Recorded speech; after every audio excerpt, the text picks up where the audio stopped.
Oh my god. Hello. I'm like an hour early because I just couldn't help myself and I wanted to see you guys.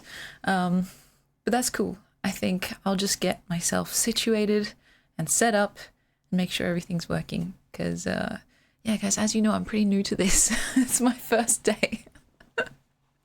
It's my first day, so, yeah, please go easy on the newbie. And yes, I'm still figuring out what the best settings are here.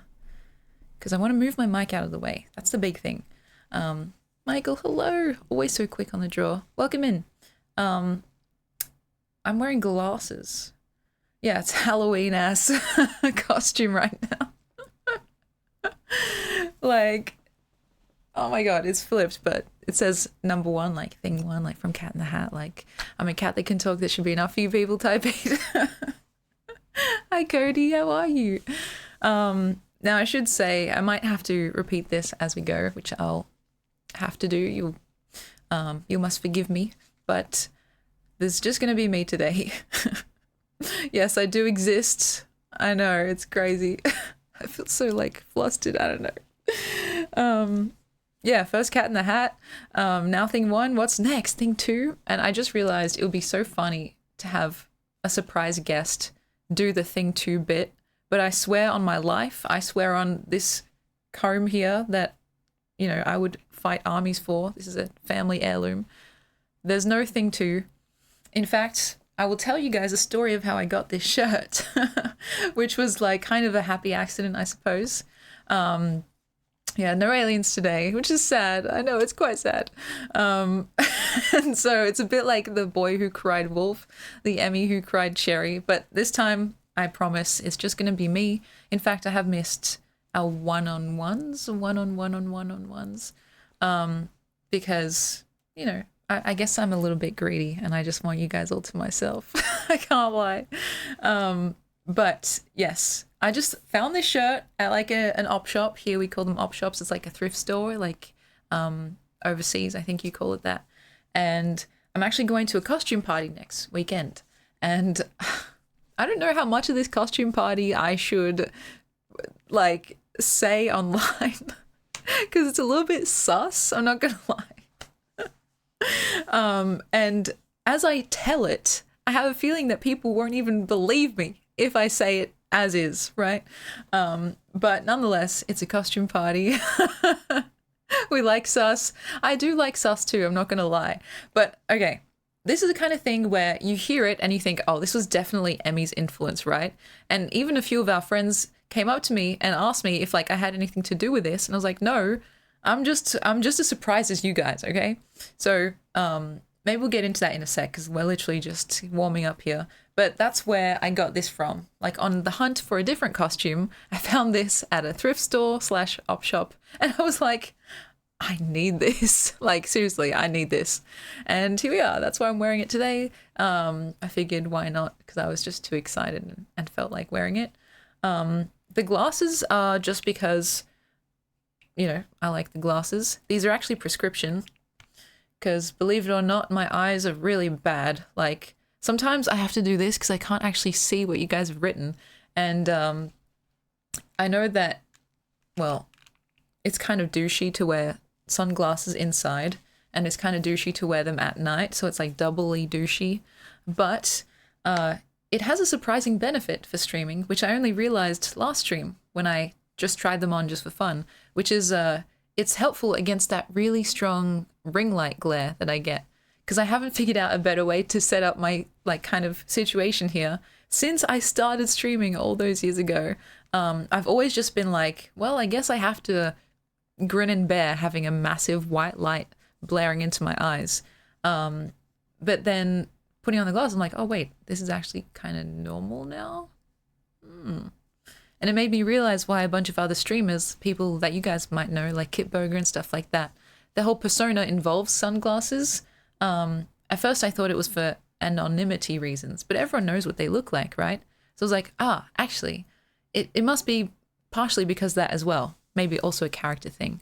But it's helpful because like when I take my glasses off, that light is so bright. It's crazy. Eventually you get used to it, but like it takes some of the edge off, which is nice. And so I can actually read what you guys are saying as well. But yeah, we're wearing sunglasses, guys. We're wearing sunglasses. I know it might get a bit impersonal after a while though, so I might take them off, but we'll see. For now, I'm trying to play it cool, guys. Like, like, please, paparazzi, don't find me wearing the most fucking conspicuous shirt ever. Like, please don't look at me. I don't want any attention. But anyway, I'm getting ahead of myself. Yeah, I hope you guys are well. And I'm so sorry about the other day. I was like fully legitimately prepped and ready to stream. And then we had one of the hottest days here in a very long time. It was over 40 degrees Celsius. I'm not sure what that translates to in Fahrenheit. But like literally this room felt like a freaking sauna. It's like a sauna in here, says Kramer. Anyway, and I had this fan on. Like, it's not on right now. But it was blaring. It was like on the highest setting and it was like putting out hot air. And I was like, what the fuck is happening? And so my computer was having trouble like even booting up because it was everything was so hot. I myself was sweating like head to toe, just full on sweat. It was not pretty. And it was just, yeah, I was like, you know what? I think I'm going to sit this one out and maybe try and I'll come back at a later date. So here we are now, and I hope you guys forgive me. But yeah, they say absence makes the heart grow fonder. Is that true? I don't know. Polydactyl, hello. Invisibly, yeah, you're so right. Those scarves, they also make bags out of that stuff where like if you take a photo with the flash, you look back on the photo and it's like neon bright. It's very, very cool. But yeah, I don't know. If I feel like my douchebag levels rise to an untenable amount, I might take these off. But I feel like it's balanced out by the Thing One shirt. I don't know, because this is just so goofy. So it's like, I don't know, guys. Do you feel me or what? Or am I just like, am I tripping? I don't know. Let me show you the full fit. I don't have much room here because you guys can't see much of it, but the rest of my room is literally a complete mess. Because of the aforementioned costume party, which I have been trying on outfits for. I think I have one, but I'll tell you more about that later. So I can't really move back too far, but this is the outfit for today. It just has a big one on it. And I'm wearing leggings. So yeah, I'm tripping. Welcome in. Should I call you Dadbot or should I call you Mr. Redcastle? I'm not sure. Like, whatever you prefer, of course. And thank you, Silver Fox. Oh my gosh, it's been a while. So 40 degrees Celsius is 104 degrees Fahrenheit. That's crazy. And it was above 40. It was like, I think it went into like at least 43 or even 45 at one point. And so, yeah. Daddy is fine. How did I not know you were going to say that? Oh gosh. Demi is good. Okay, I like that. Reminds me of Moana. You know what I'm talking about? But yeah, if I get out of control, you guys will bring me back down. Okay, I appreciate that. I don't know if you can tell, but I'm quite giddy. I'm happy to be here.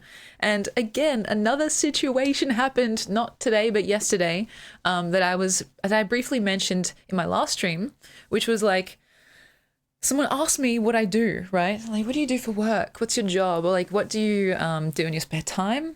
And immediately the answer that sprang to my lips was a streamer. I stream. And then I was like, okay, this has happened more than once in a very short amount of time now. And it's like a sign, I think. It was like my body or my subconscious is telling me to get my ass back in this chair. Because, again, it's a bit ironic. I can't really claim that title if I don't actually do the thing. And so I was like, well, if I want to be able to say that, I should probably actually stream. And so it was weird. Just like one of those moments where outside forces kind of... I don't know what the word is, whether it's like they compel you towards something or give you the impetus that you need. I felt like I had that recently because I've been seeing my friends and actually meeting new people at like my monthly gatherings. We have this like philosophy club thing that we do. And because sometimes new people join, it's always the same thing, right? It's like the icebreakers and like the get to know you questions where people ask, what do you do? What's your job? Because of course it's like something everyone... it springs to mind for the first few questions to ask someone. And so it was like, okay, well, how do I actually get into this story? Do I explain like, yeah, I am a streamer, but like the last time I did was like a really long time ago and like a whole bunch of stuff happened? Or do I just say that I'm a streamer and like just full stop, you know? And every time I have this like back and forth in my brain, and eventually the thing that just comes out is, yeah, I'm a streamer. It's true. I make the rules. Welcome in a first time chatter. If talking like that, we're going to get along very, very well. But yeah, it made me miss you guys is the long and short of it. And I think it's very interesting to feel like a newbie again, almost like I'm starting from scratch.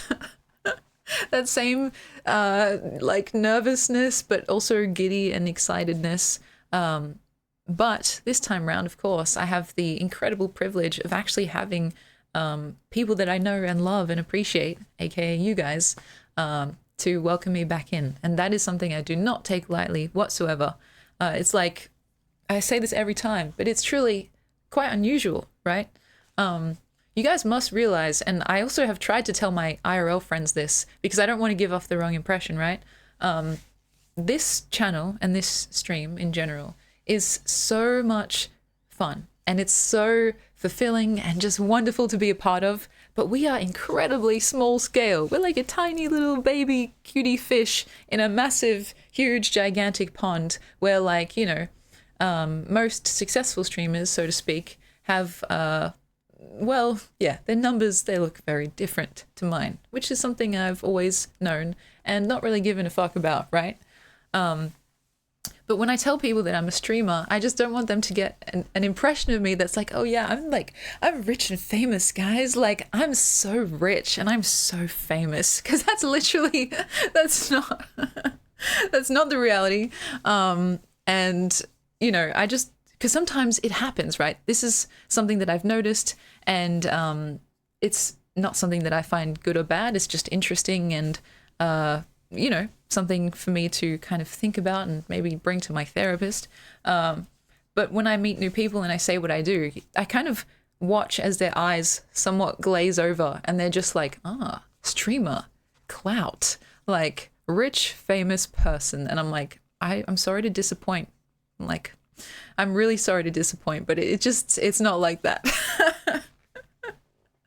And so anyway, I don't even know why I'm saying all this, but it's basically just to explain that, you know, as much as I have fun here and as much as this is something that I feel so passionate about, it is something that I don't want people to feel creates distance between us.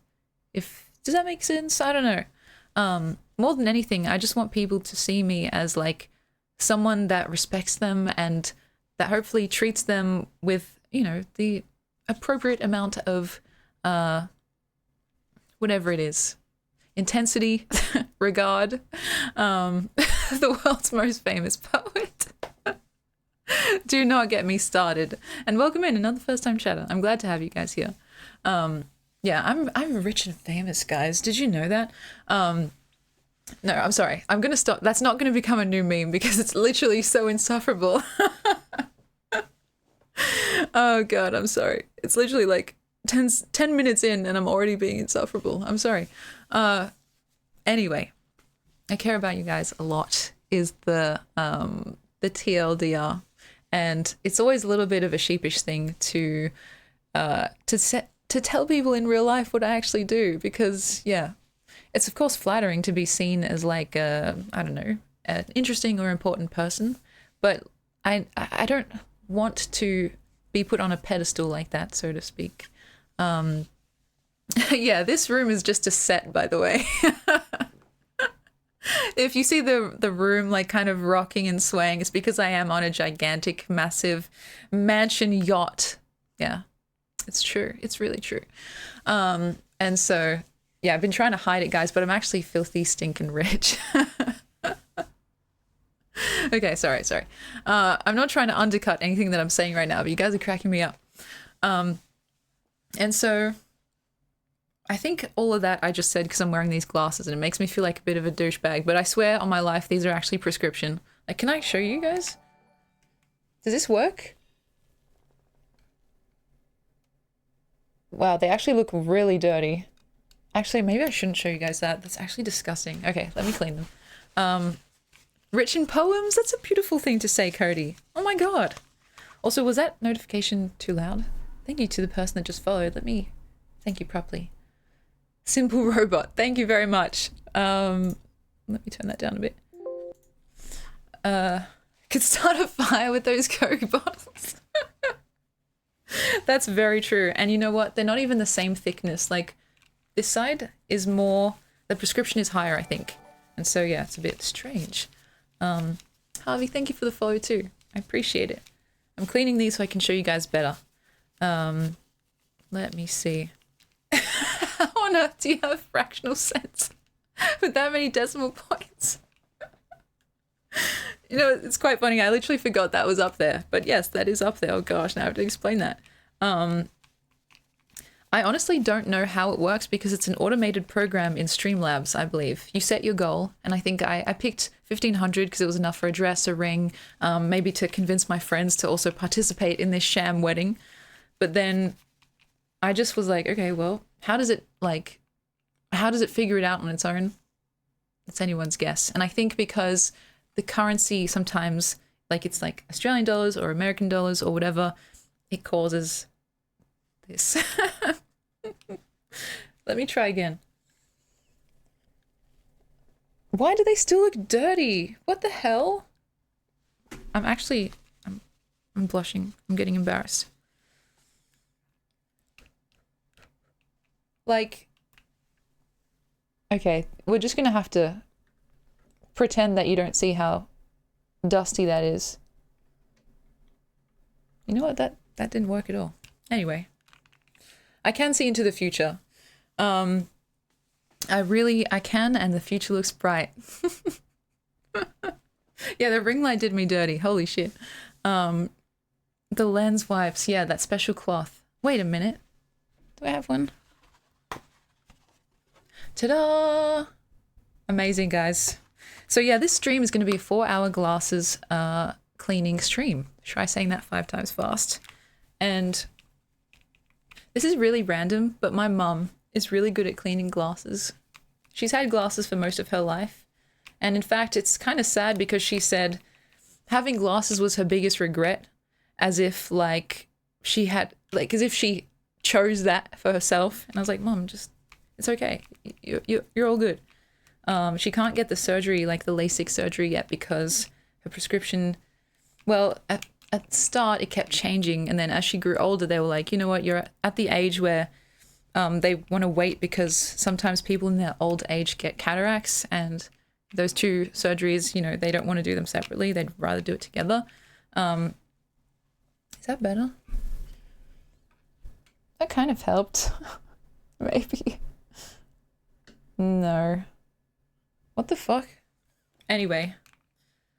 My mom is really good at cleaning glasses. She even has a spray and everything. Wait, I think I got a spray from the... Do I bother with the spray? What do you guys think? Thing 1. If I'm really behaving like thing 1, I have to do the opposite of what you guys say. But yeah.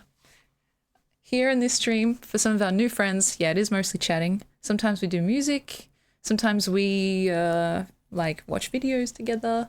I was planning to do that at some point, because we have a couple of Sea Lockets videos that I'd love to watch with you guys. But mostly just chatting. Being really sus and, yeah. Me just saying something random and then being like, does anyone feel that way? And everyone's like, we don't know what you're talking about. So, yeah. They're fine on my face, that is true. Though to be fair, sometimes I don't even realize how dirty my glasses have gotten. And then my mum looks at them and she's like, Emmy, I need to clean those right now. So, carton art is quite good. Yes, I've seen a few episodes. Though I always feel like scared for my life for that guy. Because one day he's just going to get absolutely bashed by someone, you know? Because people get pretty aggressive. They get pretty annoyed. And if you tell them to put their cart back, or their trolley, as we call it here, sometimes they get a little bit, you know, they get quite scary, to say the least. Anyway, my mum probably loves cleaning my glasses. I hope so, because I try not to ask her to do it too much, because, I can do it myself. But sometimes I'm just like, I don't care, man. I don't care. My doomer mode is activated, so if my glasses have some dust on them, I'm just like, oh, woe is me. The world is ending. But anyway, what were we gonna do today? Literally, I have no idea. Just chat like old friends. I think there's a lot that we have to catch up on. Let me see here. My height, 5'5.5". I always specify the half. It's very important. And visibly, you had an unhinged, even by your own standards, horror story idea. Oh, tell me more. Tell me more. And yes, I never worked at a grocery store, but I worked at like a cafe. And when people were like acting amok, it was, yeah, a bit grating, because it's like, dude, I'm right here and I can see what you're doing. Like, I can see if you're, I don't know, dropping stuff on the floor, like littering and stuff. And yeah, it's just kind of like, well, people usually say it's the person who works there's job to clean up. And it's like, yeah, but still, man, I don't know. Maybe it's some good Catholic impulse in me. I'm not Catholic. But that idea of putting stuff back where you found it, I think it was just drilled into me as a kid. And also it brings me joy to do that sort of thing. It's not done begrudgingly, if that makes sense. Yeah, some like places here as well have like a little coin that you have to put into the trolley. Not all of them do, but like they tried to do that so people would not just like leave it somewhere random. And yeah, Orthodox is pretty close enough, even though I'm not practicing. But I was just like, I don't know. Sometimes people see little things like that as chores, and I can actually see how that, how that line of thinking comes about. But for me, I get pleasure out of doing those things, because it's like, if you can leave the world at least as nice as it was when you got there, then I feel like that's a positive thing. Ideally, it's good to leave the world better than how you found it. But sometimes that's not feasible. And so to at least have like a net neutral, I think, I don't know, it's just something that brings me pleasure. And so, yeah, putting a trolley back is like a very easy way to get a hit of potentially unearned dopamine. You know what I mean? But anyway, yeah, what else was I going to say? Oh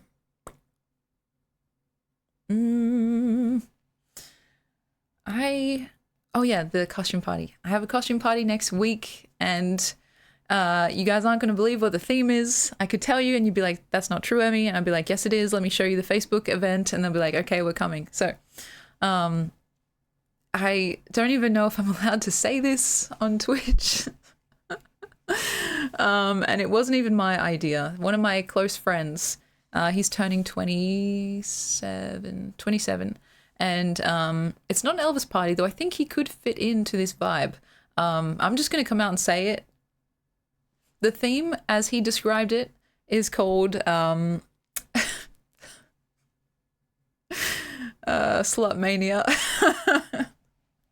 And you guys have met this friend, actually. He's the guy who played saxophone on this stream. Yeah, I know, right? Guys, I swear on my life this is true. We were all, like, our whole friend group was pretty surprised because, like, whoa, this guy's usually pretty demure. So I think he's just trying to go all out for his birthday because he hasn't had a party in a hot minute. And yeah, so we were all like, what the hell are we supposed to, like, how are we supposed to dress for this? I mean, besides the obvious. And so he basically just said, it's a suggestion.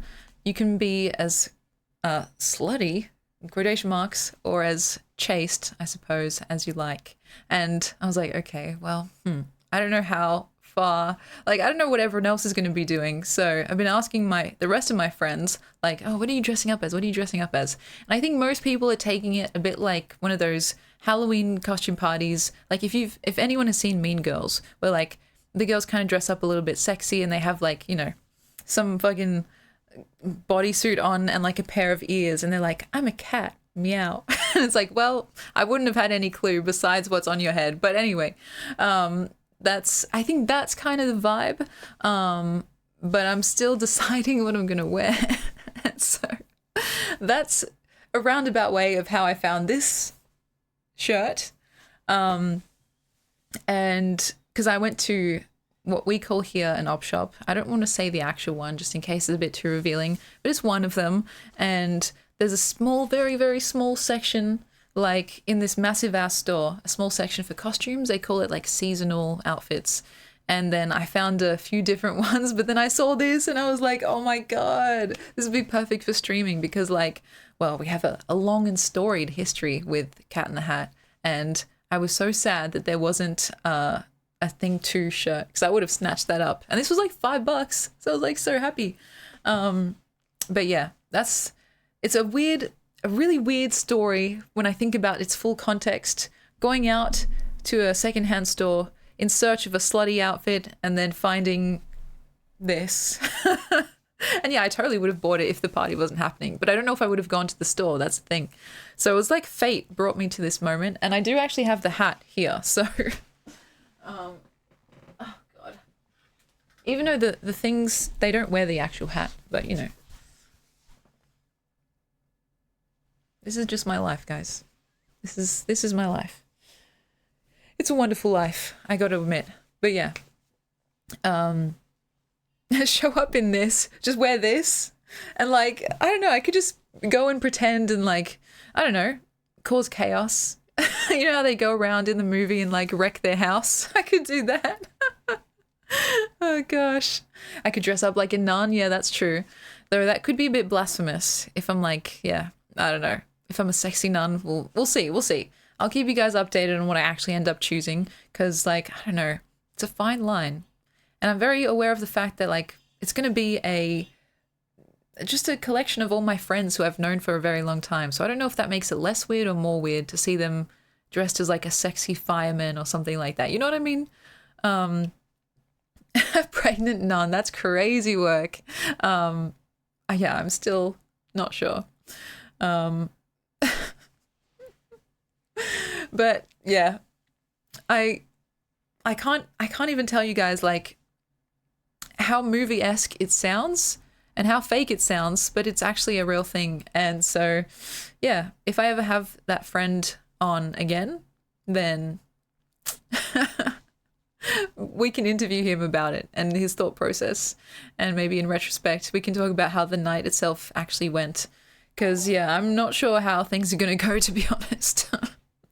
He was very excited and he told us all in like the group chat that he got his own costume already, but he wouldn't tell us what it was.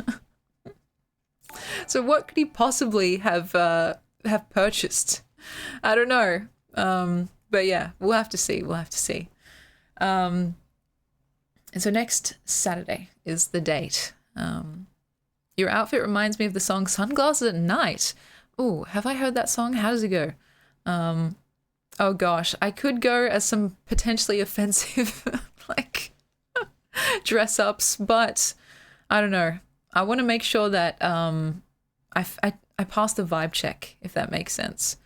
I imagine you go there and he's like, I said SLUTMANIA, like runway model. Oh my God, put on some clothes, Emmy. It's possible. Yeah, but oh God, I've been trying on a bunch of different outfits because the thing is, I have some previously that I just accumulated over time from streaming, and also just like random hand-me-downs, random like, what's it called? Not like a lucky dip, but sometimes I would just go on Facebook and people would be selling their clothes in bulk because they didn't want to do like each individual listing, and I'd be like, yeah, I'll take it. And sometimes rifling through them, there'll be like some funny stuff in there, and I've just been like kind of trying on those clothes and being like, is this, I don't know, is this slutty? It's like, what the fuck is my life right now? But yeah, I'm still undecided, but I can tell you what it's like out of right now. So if you guys can be normal about it, can we all agree to be normal about it? I trust you all, right? So far it's between sexy schoolgirl, classic, right? It's kind of easy as well. Like you just need like a plaid skirt and maybe a tie, you know, which I have, like, it's pretty easy. or a sexy maid, which is, I don't know how I feel about that. They are pretty, like, culturally quite sexy. It's also a classic. I could go around with a little feather duster and just go around pretending to tidy things. What else? There was like a little Tinkerbell, because I had the fairy wings. Do you guys remember when we did the Marge cosplay? Well, the dress was actually made out of a repurposed Tinkerbell costume, and the Tinkerbell costume came with wings, which we never utilized. But I have the wings now, and I was like, oh, that could be kind of cute, right? Like a little fairy or something like that. But that one was more just like, I don't know, it's pretty revealing. So I was a bit like, okay, let's just put that on the back burner for now. And then just a bunch of other random costumes that I have. So yeah, it's, there's a short list right now. But I don't know, what do you guys think? It's a solid lineup. Thank you, I appreciate that. And yeah, I'm just like, it's a delicate balance, because you want to be showing up and like participating in the theme, but you don't want to be too far. You don't want to go too far with it. You also don't want to be too, what's the word? Too prudish, if that makes sense. Because I was considering going in like, I don't know, a bunch of layers, like an anti-slutty costume. But then I was like, that's kind of funny for like 2 seconds. And then you look around and realize, well, everyone else is actually having fun and I'm sweltering in 10 coats. And so, I don't know. We'll see how we go. And depending on what the outfit actually is, I may or may not send a photo in the Discord, but we'll see. I can't make any promises. Like, it really just depends. So, yeah.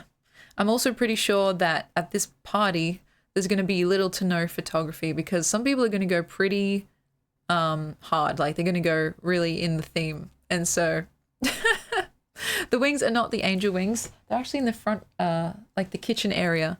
They're like little green, kind of like Tinkerbell-ish wings.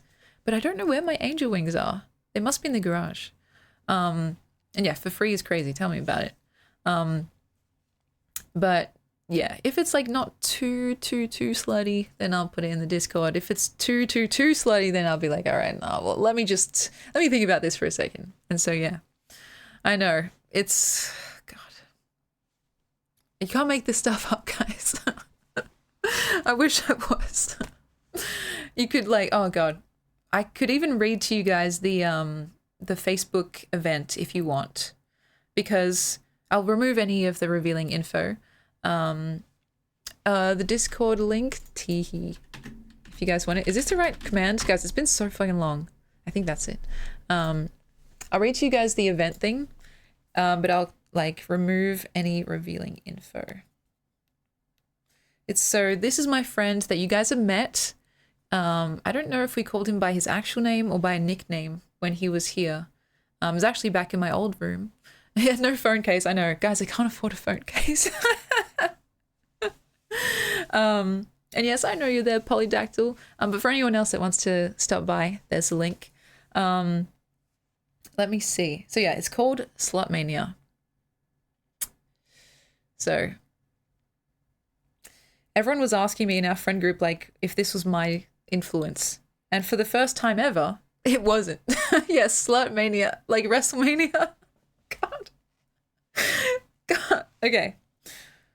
So, and I'm not going to say his name, well, my friend's 27th. If you know, you know. Saxophone guy. Okay. What to expect? For my first birthday celebration in 6 years, I've been encouraged/coerced into fully accepting my title as the sluttiest. Therefore, we'll be having the first, and maybe only, SLUTMANIA.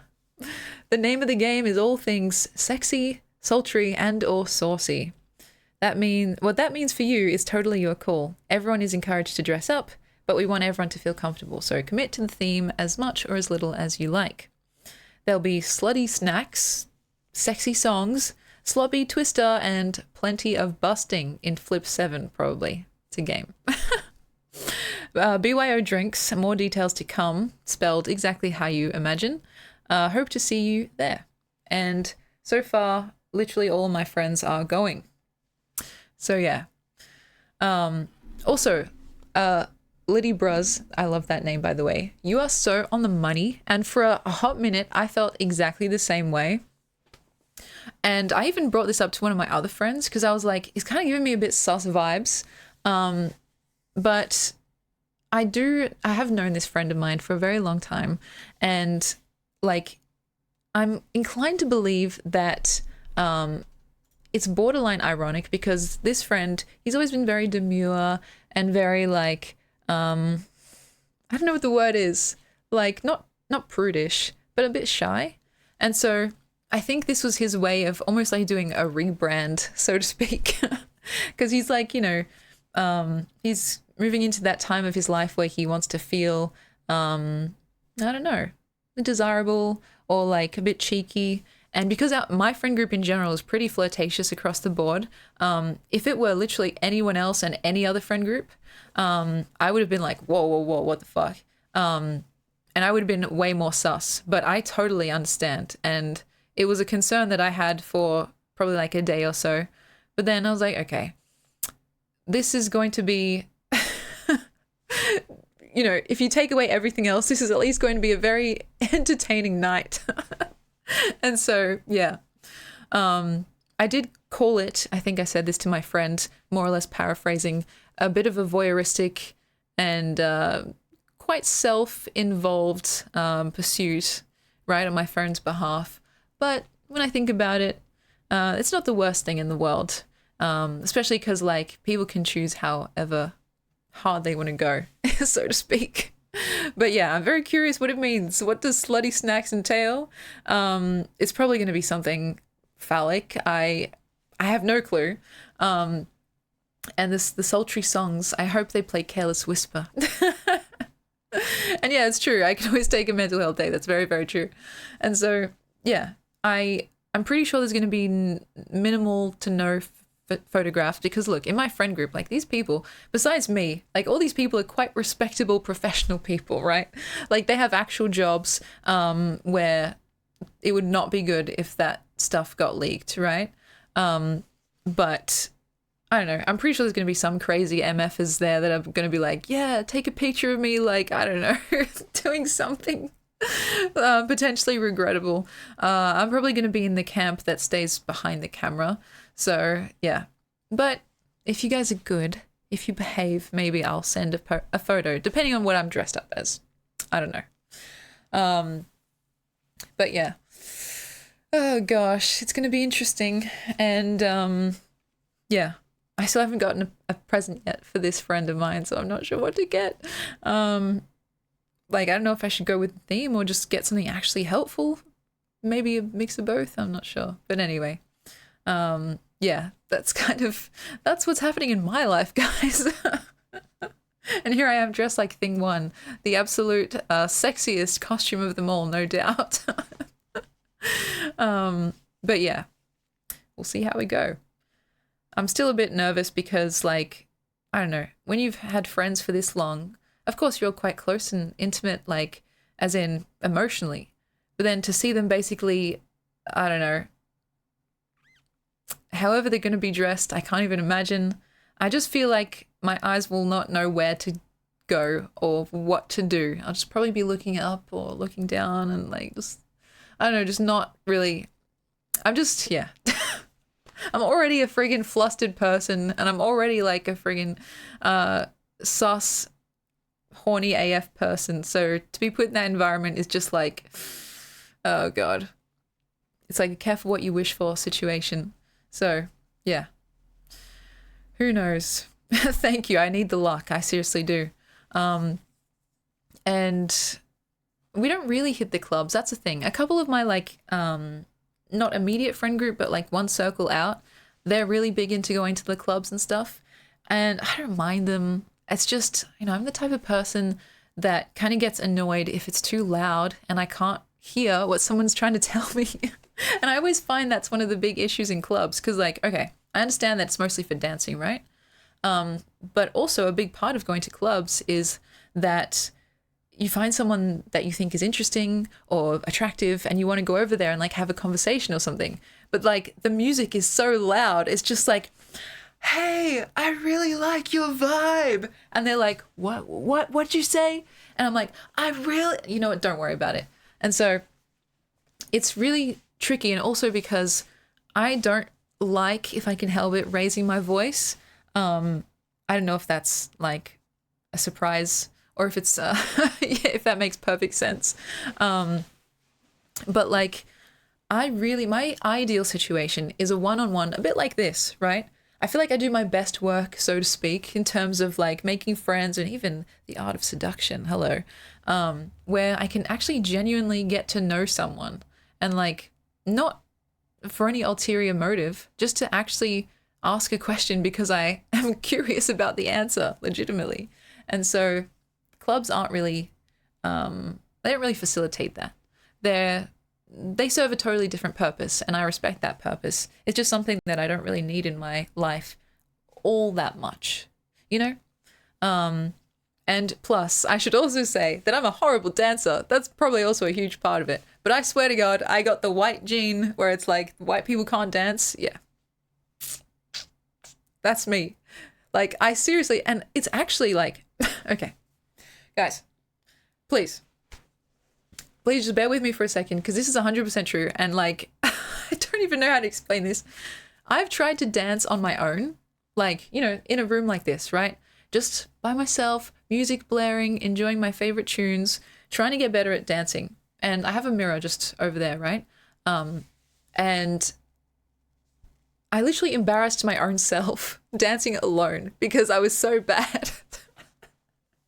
You know, like I always thought like embarrassment is really only when you're like around people because it's like a social embarrassment that comes from, oh, other people can see me doing this. But I was literally alone and I was like, oh my God, I'm cringing myself out. Because I seriously, I wish it weren't the case, but I have no rhythm. Literally, I have no rhythm. And it's really sad. It's really sad. And I guess everyone has to have a fatal flaw, I suppose. But it's interesting to me because I love music, right? I love singing. I love making music of my own. I love watching people dance. And so it's quite funny how literally checked off every single other box of like, I guess, musical enjoyment except for that one. Yeah, I'm literally like Elaine from Seinfeld, like the way she dances. That's literally me. And so the times on stream where I have danced, it's been more like a meme dance, if that makes sense. Like I'm dancing along to some funky music and I'm like doing something not actually, I don't know, impressive or sexy. It's just like a joke, right? But if like I've literally tried. And this is not just a once-off, by the way. I've tried multiple times as if like the first time was just a fluke of terribleness. And every single time I just like, yeah, I literally look like I'm having a seizure or like something's happening that shouldn't be happening. And it's horrible, guys. It's horrible. So yeah, I'd like to believe that I put all my skill points in either singing or making music rather than actually dancing to it. Even though those other two skills also can be a bit etsy-ketsy, as we say in Greek. And so, anyway, what can I say? Maybe that's also why I don't like going to the clubs, because I just see other people moving so effortlessly and so sensuously, and I'm like, damn, if I did that, like, if I attempted that, like, I could never show my face here again. Oh, God. But yeah, I have a lot of respect for good dancers. Like, I seriously think it has something to do with, like, an increased awareness of like your own body and like that sense of where you are in space.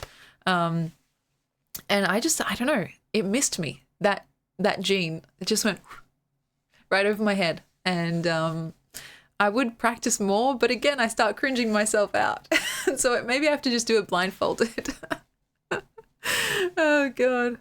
So yeah, anyway, I forgot why I started talking about that. But yeah, I'm not really the clubbing type. It's not because of, you know, any derogatory feelings towards people that do go to clubs or clubbing in general. It's just not really my vibe. Yes, that's the term. Thank you, Visibly. proprioception. Is that how you say it? I think I'm not too bad with that, but when it comes to dancing, I am bad with that. So like they say, if you can like close your eyes and like find where your nose is, that's like another way to test it. But that's easy, I guess, compared to moving all your limbs in like a very, visually and also physically to your own self-pleasing way. It's bad, guys. It's really bad. So anyway, let's have some water. Speaking of singing, smooth operator. Okay, that I can do. Hopefully. No need to ask, he's a smooth operator. Smooth operator. Oh my god, I haven't done that in a hot minute. Oh, see, look at welcome in. Yeah, gosh. Sometimes my voice will just not cooperate, and then other times, and this happens literally the most random times ever, maybe like 4 a.m., right? I'll just like sing a little ditty out loud because, it just happens to me all the time. I'll be like, oh my god, my voice sounds really good right now. And it's like, why can't I harness this when I actually need to? Fuck, it's crazy. Like, it happens at literally the most randomest times. I'll just be singing because, like, I've said this before, but if I'm not talking or eating or sleeping, I'm usually singing because I just love it and I do it all the time without even thinking, right? But my voice, despite singing quite often, it's not always so behaved. But the times where it is behaved, it's like literally the most randomest, unhelpful times. Like, I don't know.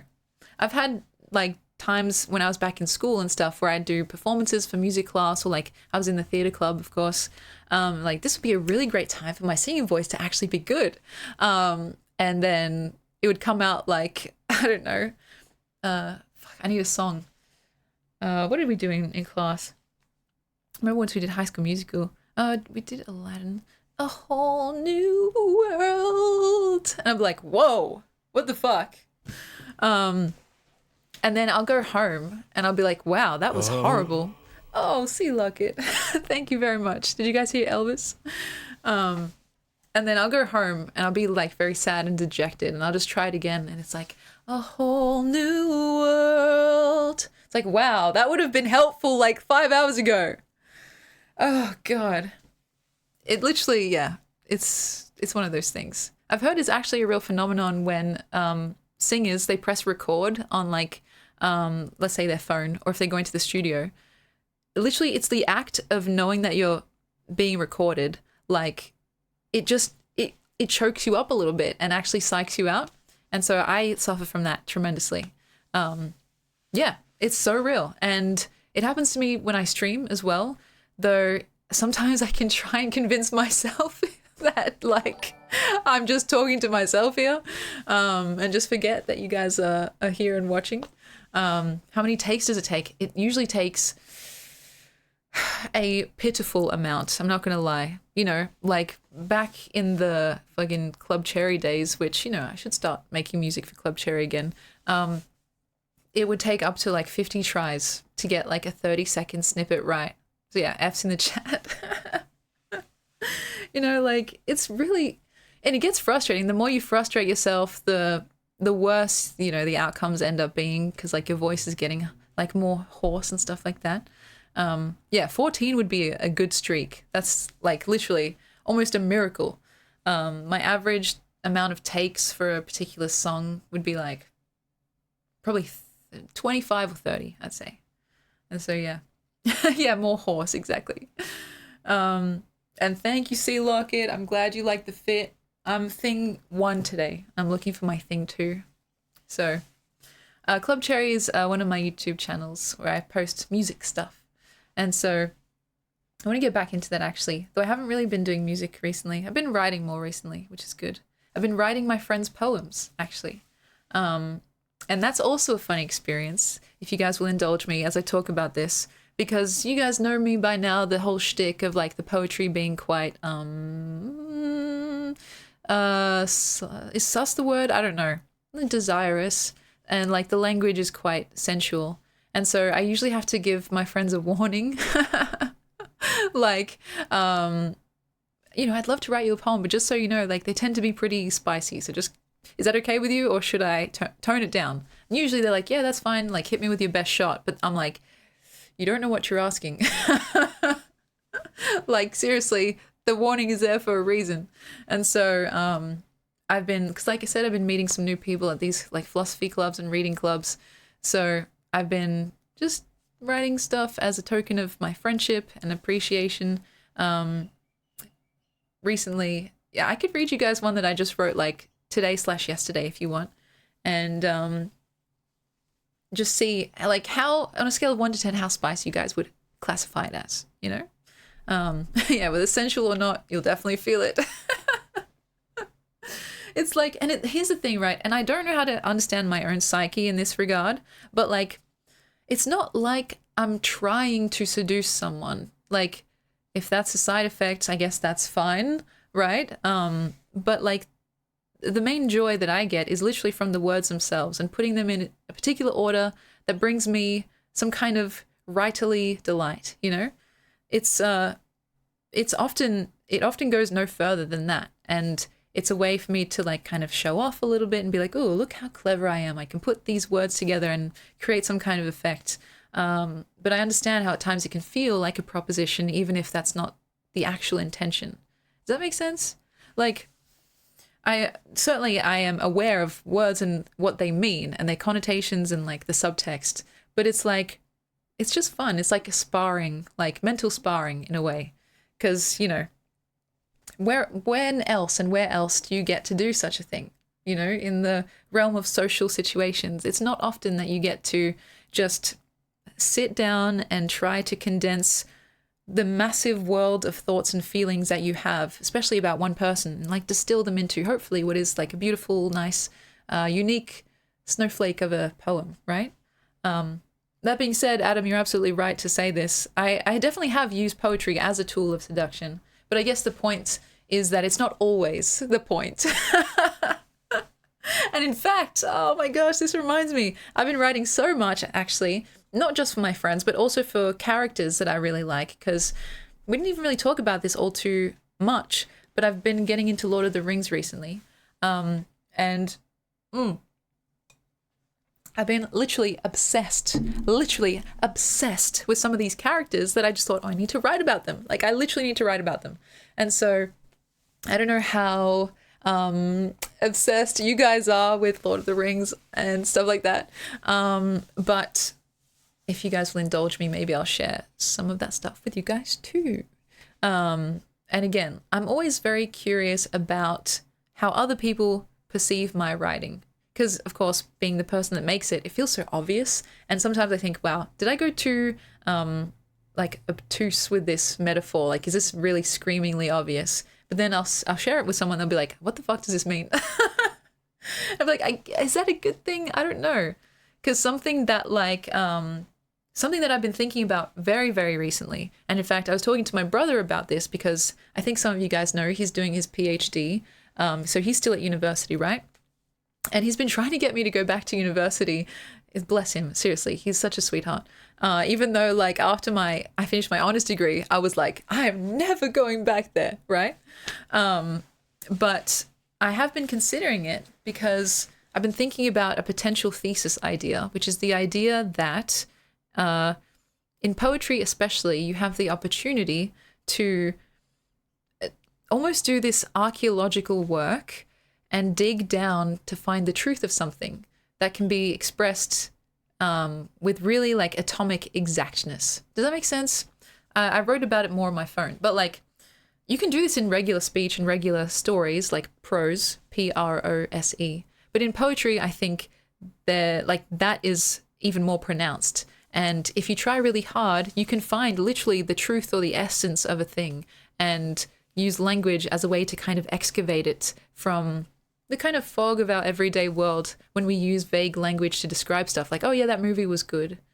Like, does that tell you really anything? Like, sure, it gives you a certain vibe, or like it serves a different function socially. It shows your which side of the fence you're on. Are you a hater of this movie or you are an enjoyer of this movie, right? But further than that, it doesn't really tell you much about the essence of the thing you just saw, right? And so, see, look, that's a fantastic question. How do you identify the essence of a thing? And maybe that would be the thesis of my work if I ever did go back to uni. Because I think for me, it's hard for me to give a good answer to potential non-writers, because I've been doing this for so long. A lot of my own techniques feel very like obvious, but then if I were to share them with someone, they'd be like, what the fuck? Like, I need 10 steps rewound, you know? And like, for instance, to kind of to give an example off the dome, so to speak, when I think about what makes the essence of a thing or a person, usually I kind of try to do a stream of consciousness exercise where I just let random associations bubble up from like the still water of the mind, right? And that usually is good info because, by the way, thank you for the hydrate. I do need a glass of water.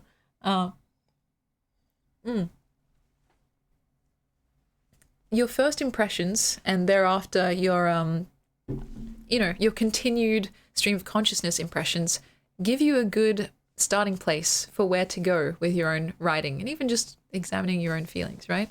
And so, for instance, and this may be a good way to segue into a recently written poem of mine, but there's this friend who I have been getting to know who's really tall, right? He's almost 2 meters tall. I don't know what that is in the imperial system, like 6'5" or something.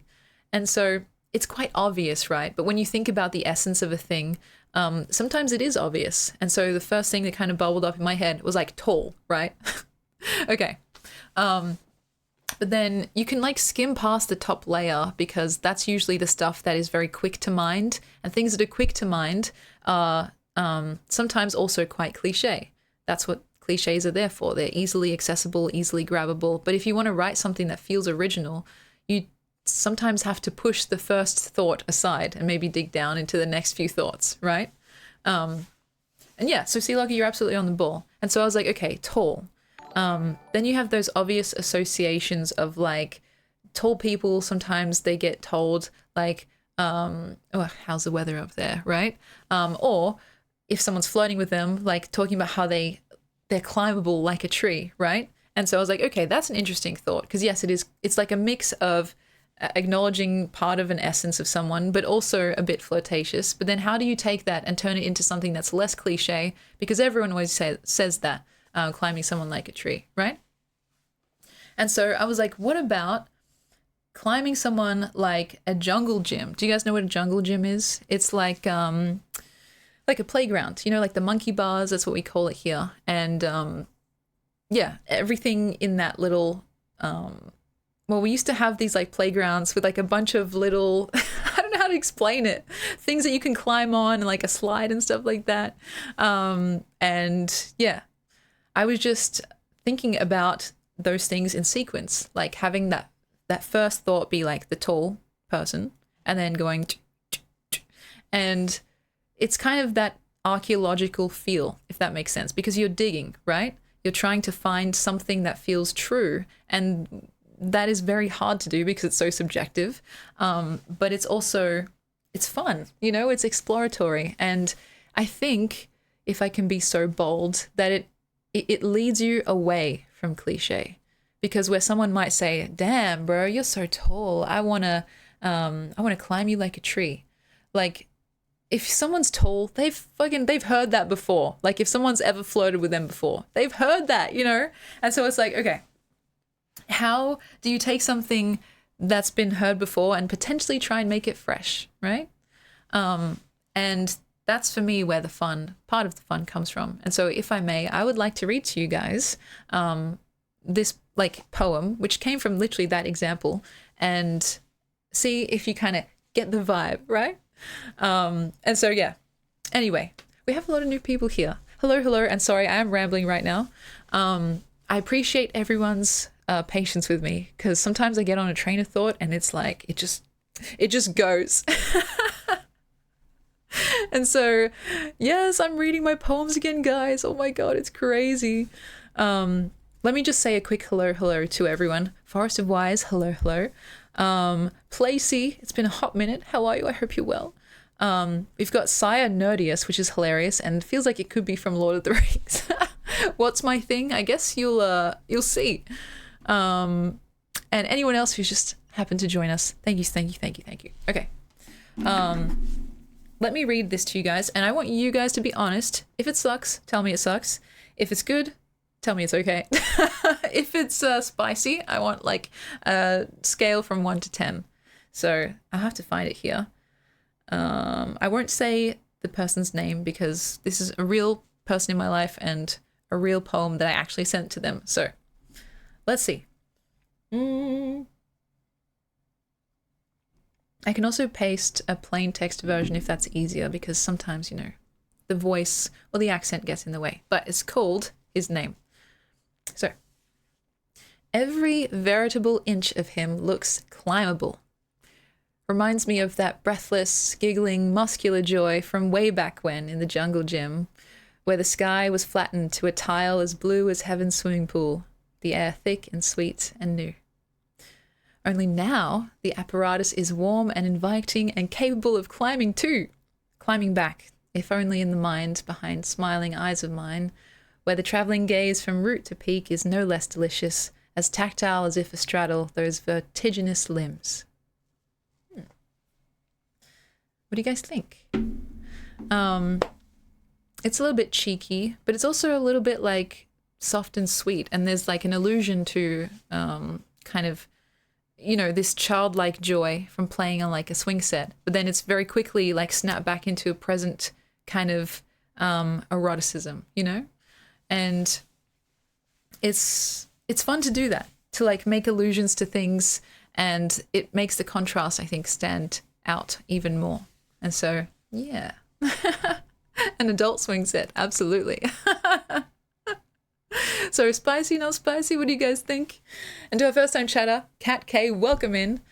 Greetings to you, my friend. And I hope Twitch is right. I think we'll get along just fine if you're into poetry and stuff like that. And so, yeah, finding the essence of something. So it was more than just saying, hey, this guy's tall. It's like, this guy's so tall, I want to climb him. And it's like those words like breathless, giggling, muscular joy. It's like they're doing double duty in a sense, because obviously they're talking about one thing, what it feels like to be a kid and like climbing the monkey bars, but it's also like they're rich in kind of sensual connotations, right? Yeah, sensual and nostalgic. Thank you, Cody. That's a very nice thing to say. And that was, if I were so lucky, the kind of vibe I was going for. Spruced up, thank you very much. I appreciate that. And so that's what I mean when I say, like, the joy for me is finding the right words in the right order, and sometimes sending it off. It's less about trying to seduce someone and more about just trying to flex a little bit, just for my own personal pleasure, which it sounds weird to people, and they don't always get it, right? And yeah, actually, visibly, you make a very good point. The use of the word inches was very purposeful as well, because I think at the start I had every part of him, but then I was like, hang on, I can make that a little bit spicier, and I changed it to inch. And so don't get me started, that's funny. And so yeah, it's like it's purposeful in it's almost surgical in its choice of words, but the seduction, again, is almost like an afterthought. It defers to the textual pleasure of just writing something that's self-contained and, you know, like fun and cheeky, a little bit naughty, but also mostly just playful, if that makes sense. Because, like, if I wanted to, like, get with a guy or a girl or anyone, like, I could very easily just be like, hey, man, I think you're hot and I want to bang. Right? But, like, there's no sport in that. You know what I mean? There's no, I don't know. It's easy, right? Which I recognize is a privileged thing to say. I'm not saying that I'm always successful, right? Were I to use that method. But, like, the point is, like, the kind of, I don't know, the challenge in writing something that feels like a genuine ode to someone's, like, to someone's person and the friendship that you have with them, but also like a fun way to be like, hey, also I have these thoughts and feelings and here's just a bundle of them, you know? And so, I don't know, Does any of that make sense, guys? Does it? You can say no, it's okay. But yeah, so these are legitimate real poems that I've sent to friends. And I've done that for some of you guys too, I believe.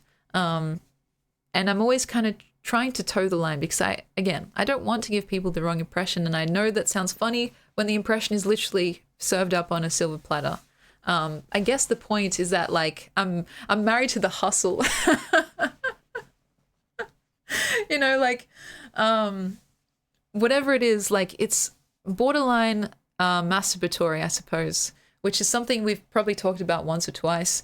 Like the pleasure comes from the writing and the making and a little bit of the sharing as opposed to a potential outcome. It's great if the person ends up really enjoying the poem, but for me, I've already had my fun, you know, like once I've sent it off. And so that's kind of just like a bonus. If someone ends up being like, damn, that was really great, I love that, I'd be like, awesome, I get to enjoy it twice. And so, yeah, that's kind of how I feel. And I don't know like where that falls in like the school of thought for like art and stuff like that. As for the leather pants poem, it's so funny that you ask. I didn't actually go to Parks this year. I was so sad. But I think they're probably done. They're done with that that particular poem. You know, they've had enough of hearing about Elvis and his leather pants. But yeah, I do hope that my friend enjoyed that poem. This is actually what he said, if you guys want to know. Let me see here. I have to get... He said, ha ha ha, it's great. Not gonna lie, I needed to Google vertiginous, which means like something that's really high and makes you feel dizzy. And to be honest, I'm really bad at reading poetry, so I'm sure some of it's lost on me, but it flows so nicely. The structure is so lovely, the way it reads. Thank you. Like, you know, like it was just kind of a nice thing. And like, to be honest, there are times in life where, you know, I feel this great need to give something to someone, but like, you know, you can't always just be like fucking, you know, spending cash if you don't have it, or like if you don't want to make them feel like they owe you or anything. And so to write someone something feels like a high enough effort that it's meaningful, but also not so demanding that it makes them feel like they have to do something back or like they feel indebted to you. There's a nice middle ground. And of course, also it's a great joy for me to do. So it's a win-win-win. It's what we in the military like to say, a win-win scenario, you know? But yeah, that's a recent one. And yeah, Ben, I totally get it. Like I always used to feel really, really strange at first. But I think eventually, at least by now, people kind of know that this is just how I am. They're like, oh, that's just Emmy. That's just how she is, right? And so I fully acknowledge also it means I kind of get away with a little bit more than other people. And so I try not to abuse that privilege, right? But I do think that it's within anyone's grasp, so to speak. Like if you have these big feelings that you want to share with people, but you're too shy or you feel like it'll come across weird, you'd be surprised. Like I've probably told this story only once before on stream, but I remember when I was in high school, right? And this should tell you guys a lot. Like high school is when everyone's kind of, you know, all the students at least are out to get each other, and like weakness is preyed upon immediately. And some of the softer, like more artsy subjects were seen as potentially lesser than like the sciences and especially the sports. So in Australia, we do love our sports quite a bit, and it's even reflected in our schooling systems. The kids that are athletic and sporty, they're treated like, well, you know, it's probably obvious, like the jocks and stuff, they're very highly regarded, right?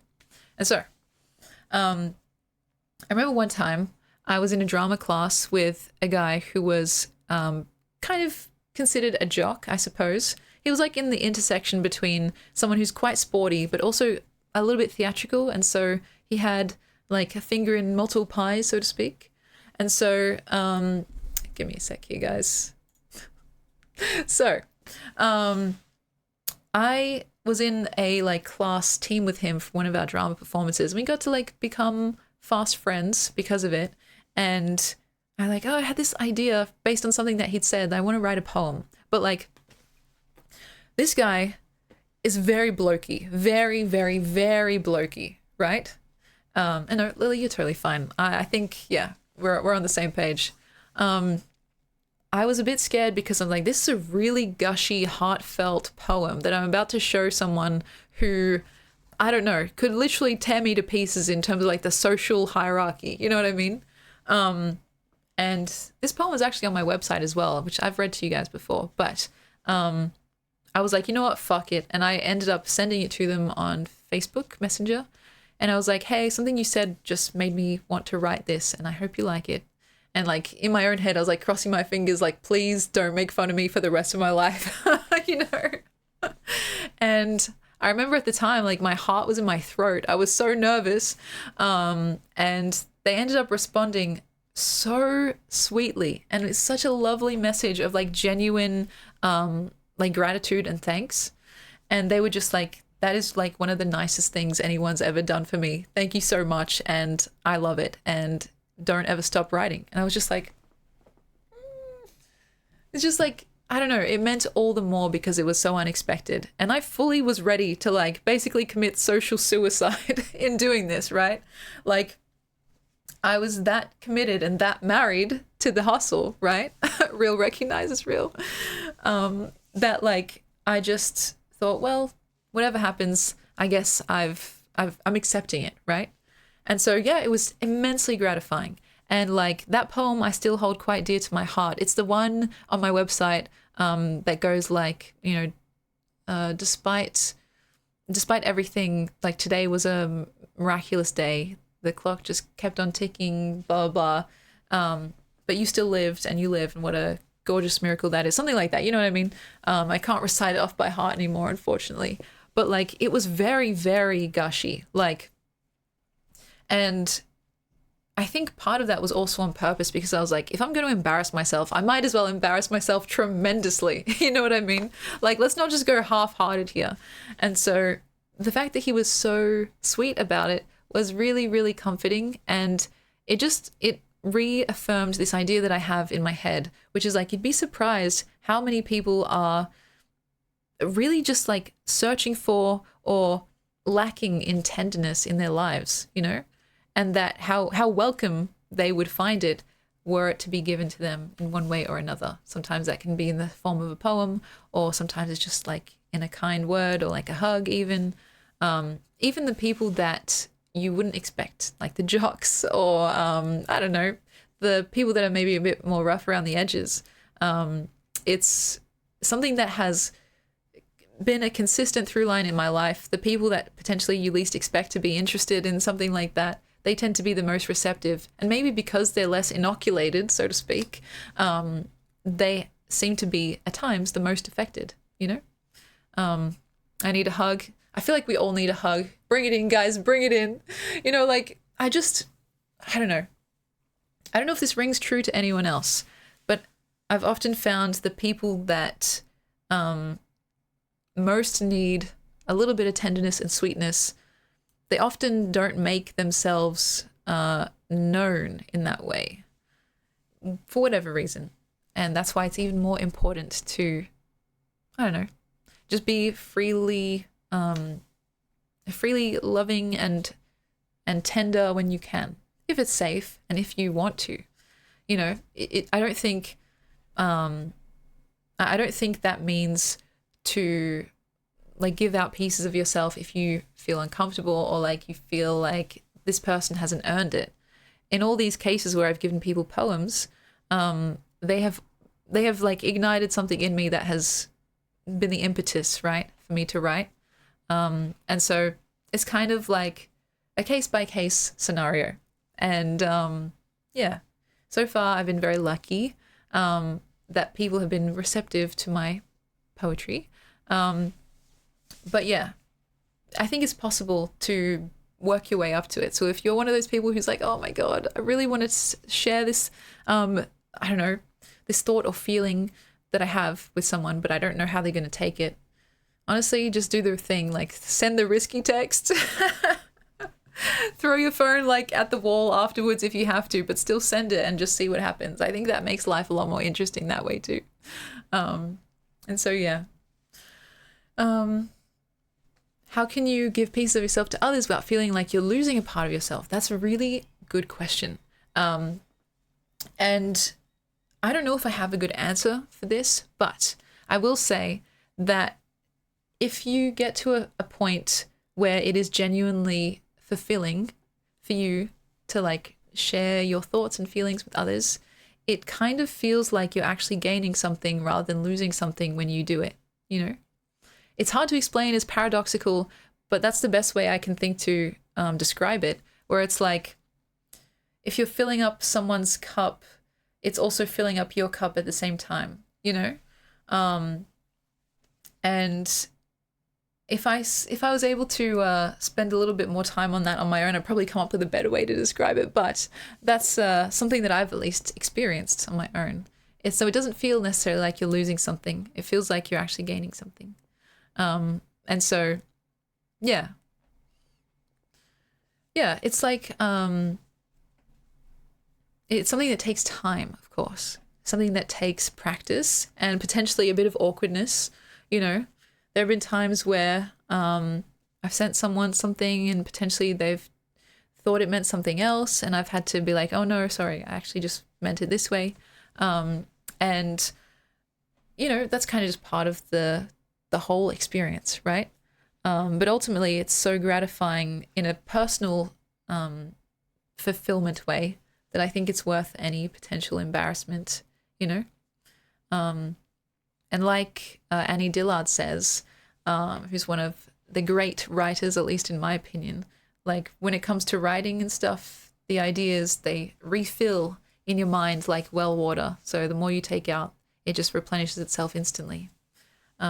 Yeah, it's absolutely a personal thing to send someone a poem. It's like a piece of yourself served up on a silver platter. Please enjoy. And yeah, but like I said, though, the act of making it is really where the magic happens. And that in itself is the consummation. If they end up really liking it, that's just, yeah, it's a happy accident, or not necessarily accident, but a happy outcome. And so, yeah. Yeah, the ideas refill, absolutely. And so that's something that I've found throughout my whole life, actually. And usually with poetry, I feel like I can tell more of the truth than if I was just speaking in normal, you know, regular sentences like I am now. Because I could say like, oh, C. Lockett is a wonderful friend of mine, and I love watching his videos, and I feel deeply for this person, right? Because that's all true. There's nothing necessarily wrong with that. It's just like, I feel like I could be truer, if that makes sense. And in those moments where I feel like I could be truer, that's when I turn to poetry. And that's where I feel like I engage in that idea of like drilling down to find the essence of how I'm feeling, and seeing what comes up, you know? And yeah, it doesn't have to be just writing. Like Lily says, you could be crocheting, which is something my auntie also likes to do. You could be making music. There's all kinds of things. And I usually talk about writing here because that's my main focus. But I have so much respect for like artistic pursuits across the spectrum. And like, I wish that I was more well-rounded in that regard. But really, like, I'm just in too deep now. Like, I've dedicated so much of my life to poetry. Like when we were talking about dance earlier, like I don't think I'll ever really be that fantastic of a dancer, but I'm okay with that, you know. I think it's one of those things where, you know, I don't think a single person can be good at everything, and just finding the thing you actually really enjoy and getting good at that is a noble pursuit, in my opinion. But yeah. And yeah, there's also something to be said, Helltake, which is a great name, about the idea of a poem being like physical, right? Definitely material. It is different to just speaking out loud. And sometimes when I really want to show my like feelings for someone, I'll write them a physical poem instead of just sending like a screenshot from my phone. And it's like, yeah, it's just one of those things, something that you can hold and appreciate. Now we're getting into like Ada and Odin territory, but like, I don't know, a talisman of your fondness is something that I really enjoy also. And there's also something really intimate about someone's handwriting too. So it's like all those things kind of go into it as well. That being said, sometimes if it's really just purely about the message, any method of transmission will do. But if you have the privilege to be able to see someone in person, there's nothing quite like handing them an actual piece of paper with words that you've written because you find them so whatever it is, you know? And so, yeah. I hope you guys liked that poem about the very tall guy. Do you guys want to hear one about a Lord of the Rings character? Because I'm happy to share one of those too. Oh, Quill, hello. I hope you're well. And yeah, I've been writing a lot. I don't know how to describe it. It feels somewhat unproductive because like these characters obviously belong to an IP that I do not own, sadly. So it's like on the border of fucking fanfic, right?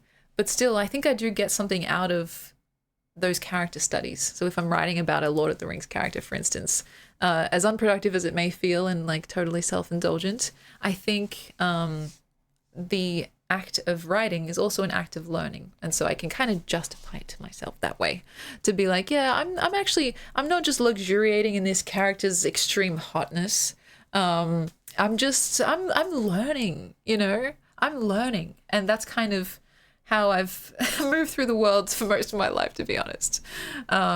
As for which character, well, I want you guys to guess, all right? You can probably guess, but I have written poems about a lot of them just to do character studies, but what do you guys think? Who do you think is my type? I think you guys can probably guess. And if you get it right, I'll read it. Let me see here. Sam. Oh, good. That's a good guess. I have to admit, I haven't actually written a full-on poem about Sam. Clone army of Germans. Oh, a girl can dream, a girl can dream. All right, there we go. The Ents.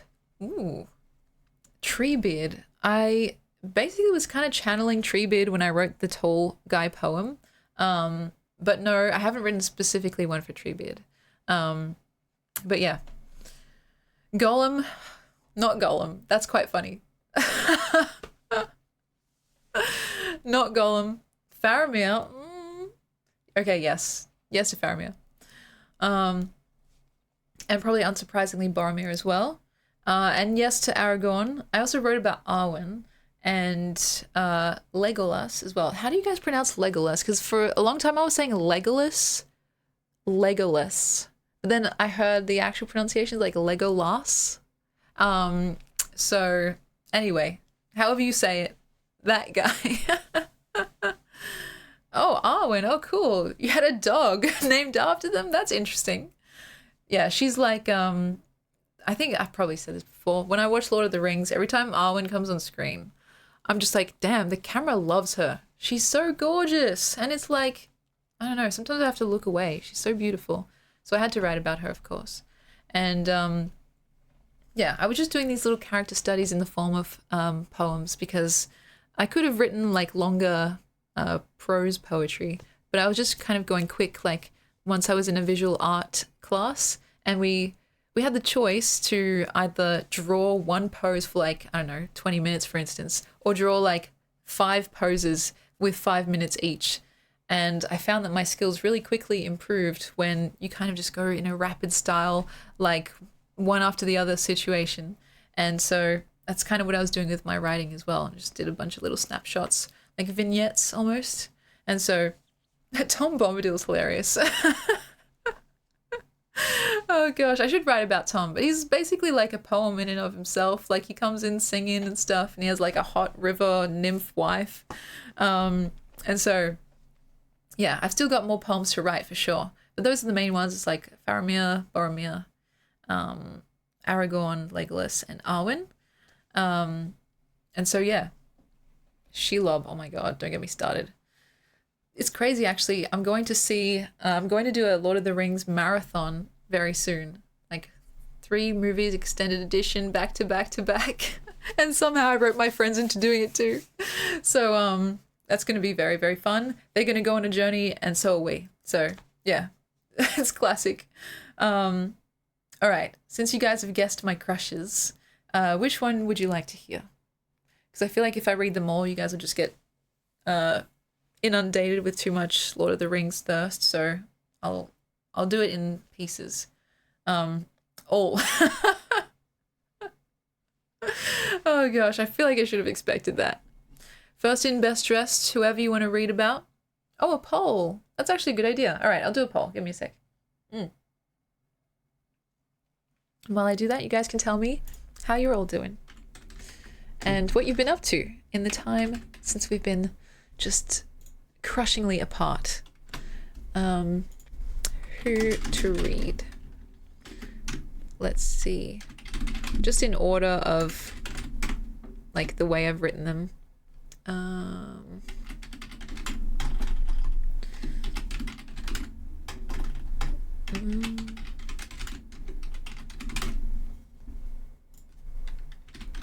I would put or as one of the choices, but there's no space left. So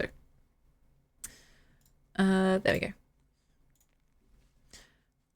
It's hot in Brisbane and I am melting. Oh my gosh, it's been so hot here too. This is like one of the first actually, you know, normal-ish days in a hot minute. And so, goddamn. I'm still considering whether or not I should turn this on because I'm getting pretty warm. But yeah, how are you guys feeling? In a word or less, fighting existence. Oh gosh. See, look, you're feeling yes. That's always a good way to feel. And we'll be doing those in just a bit as well. I won't forget. And oh, thank you very, very much for subscribing. I appreciate that.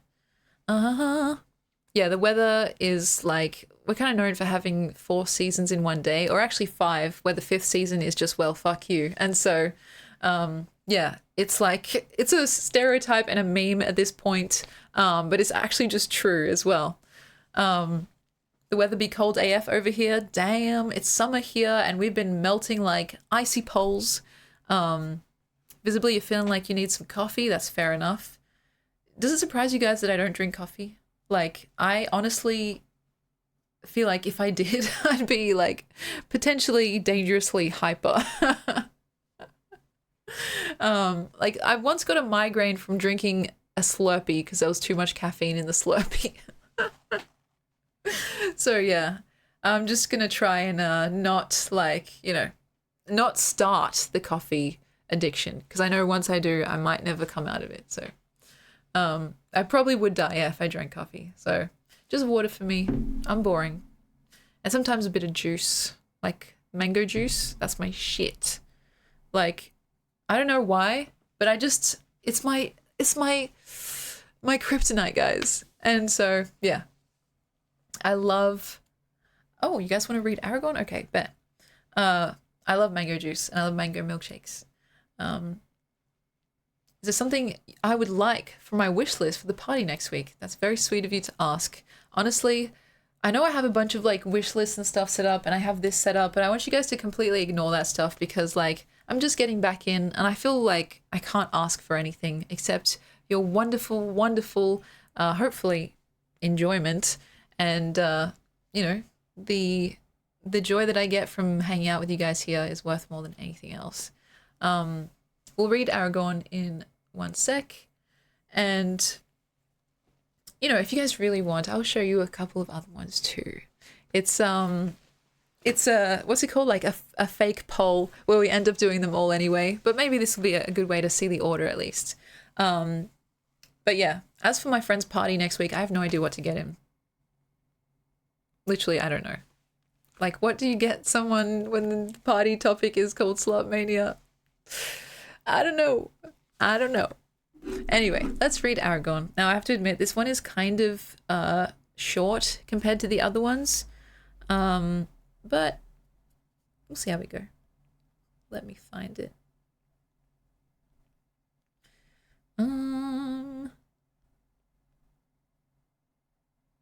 Okay.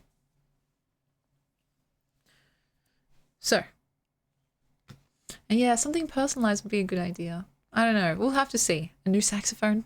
This is called Aragon. I just named it after their actual names because I titling is not my strong suit, guys. So, Aragon knows much about a crown in all the ways that matter. Has survived the world and enriched it enough to justify his little breaches in conduct. In moments of the monstrous, where growing desire becomes perilous, where fingers learn the art of treacherousness, he can play the lech precisely because it is a foreign kingdom to his senses. Short and sweet. There's a lot of like S sounds and yeah, kind of quick, choppy lines. That's almost telling a story as opposed to being straight up poetry. Very smooth operator, hopefully. Yeah, relatively short, probably one of the shortest in the bunch because he's honestly so perfect that I was like, what the fuck am I gonna write about? Just how perfect this dude is. Like, I don't know. Sometimes this happens to me a lot where I get more and more tongue-tied the I don't know, the more perfect this character or like concept appears to be already. So like I don't have anything to add to this. This guy's just fucking perfect. And so I tried to focus on the kind of the contrast between like kingliness and potentially the opposite of that, which is like when you defer to base estates and yeah, kind of surrender that very close you know, monarchical control, I suppose. Yeah, what can you say about perfection that isn't just perfect? I think it's a hard thing to do. The title really brings it all together. I think there's still room for that poem to grow, to be honest. And sometimes it happens where I'll write like a paragraph or a stanza and then come back to it many, like, you know, days, weeks later and just be like, oh yeah, this is what it was missing. But for now, that's kind of where I'm at with Aragon. And there's like a play on words as well, like knows much about a crown. Because a crown is like obviously a crown that a king wears. A crown also means like the crown of your head. It can also be like a different kind of head. Like a crown is usually just like the top part of something. And so it's like a bit of a play on words that I could probably expand upon a little bit. I also thought that the idea of like surviving the world is a very interesting way to use that verb, right? And because that's kind of what he does, you know, in the series. He not only saves the world, but he survives it, like all the chaos and the tumult and stuff that's like thrown at him.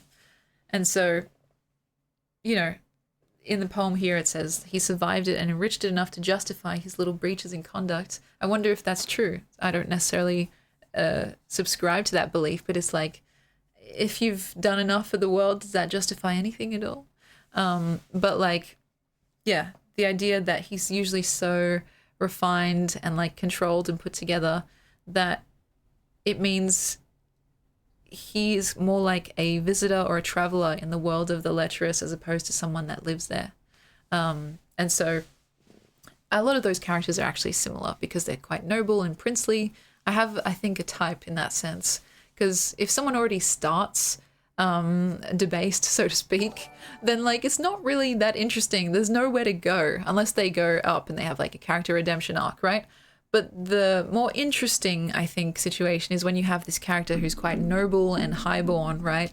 And you watch them kind of go somewhere else with it. And I guess that's why Boromir is such an interesting character, because he has that like fall, potentially, literally and kind of metaphorically. And it's like way more fun to me to turn a good boy bad as opposed to keeping a bad boy bad, if that makes sense.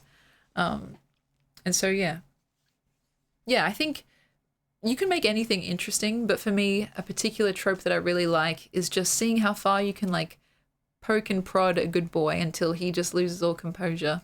And so, yeah, though I will say, I also do like characters that start from rock bottom and then, you know, they have to, I don't know, work their way to somewhere else. It's really about the masterfulness of the artist than anything else. But for my own particular interest, I really like seeing, I I don't know, noble characters become not so noble and how they deal with that. There's a kind of politeness that is maintained throughout, even though, you know, they may be talking about kind of naughty things. They're doing it in such a way that's so polite, and that contrast is quite delicious, at least to me. And that's also what poetry is really good at, how politely you can say something that is particularly, I don't know, what's the word? Cheeky? If I'm going to be PG about it.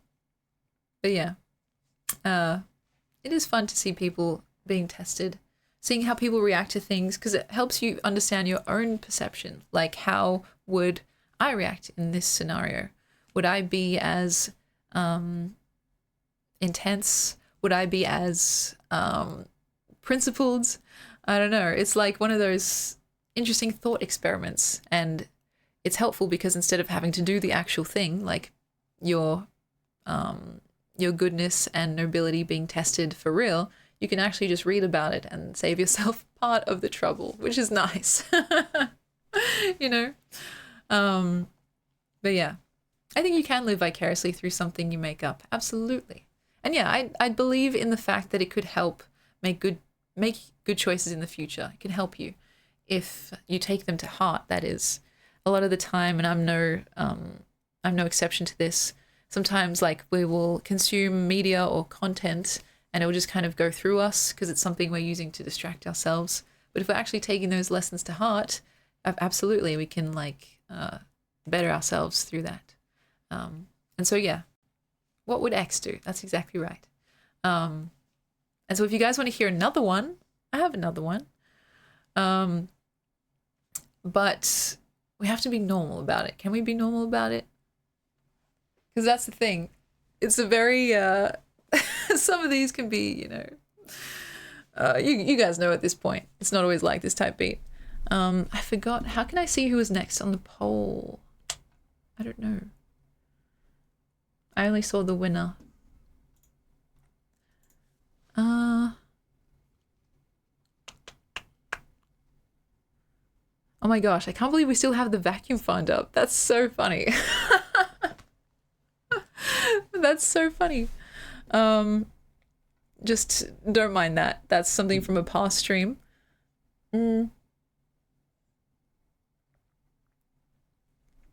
me. People should strive to be heroic if they can. I think people should strive to act in accordance with their axioms, whatever that looks like. So if someone's like, you know what, I'm fully committed and fully okay with being an evil MFer, like, all right, if they're okay with the consequences of that and they're like fully on board with it, then I can only respect the hustle if they decide to act like an evil MFer. Heroism looks different across cultures and across time and space, but I think it's easy to get lost in what is a good thing to do. So for me, I try and go based on what is a me thing to do, which sometimes sidelines morality, but, you know, because I do take morality into account, more often than not, the things align nicely. Also, see, Locket, how did you find the commands? That's kind of scary, actually. Maybe I need to fix that. But anyway, I couldn't find, unfortunately, who was next on the poll. But I'll just read to you one that I personally like. You guys know Boromir? Of course, we all know Boromir, the guy that says one does not simply, the guy that does that. I like this one because it's a little bit allegorical. Yes, the one that got tempted by the ring terribly. And it's like, it's a mix between being like metaphorical, of course, but also being quite like earthly and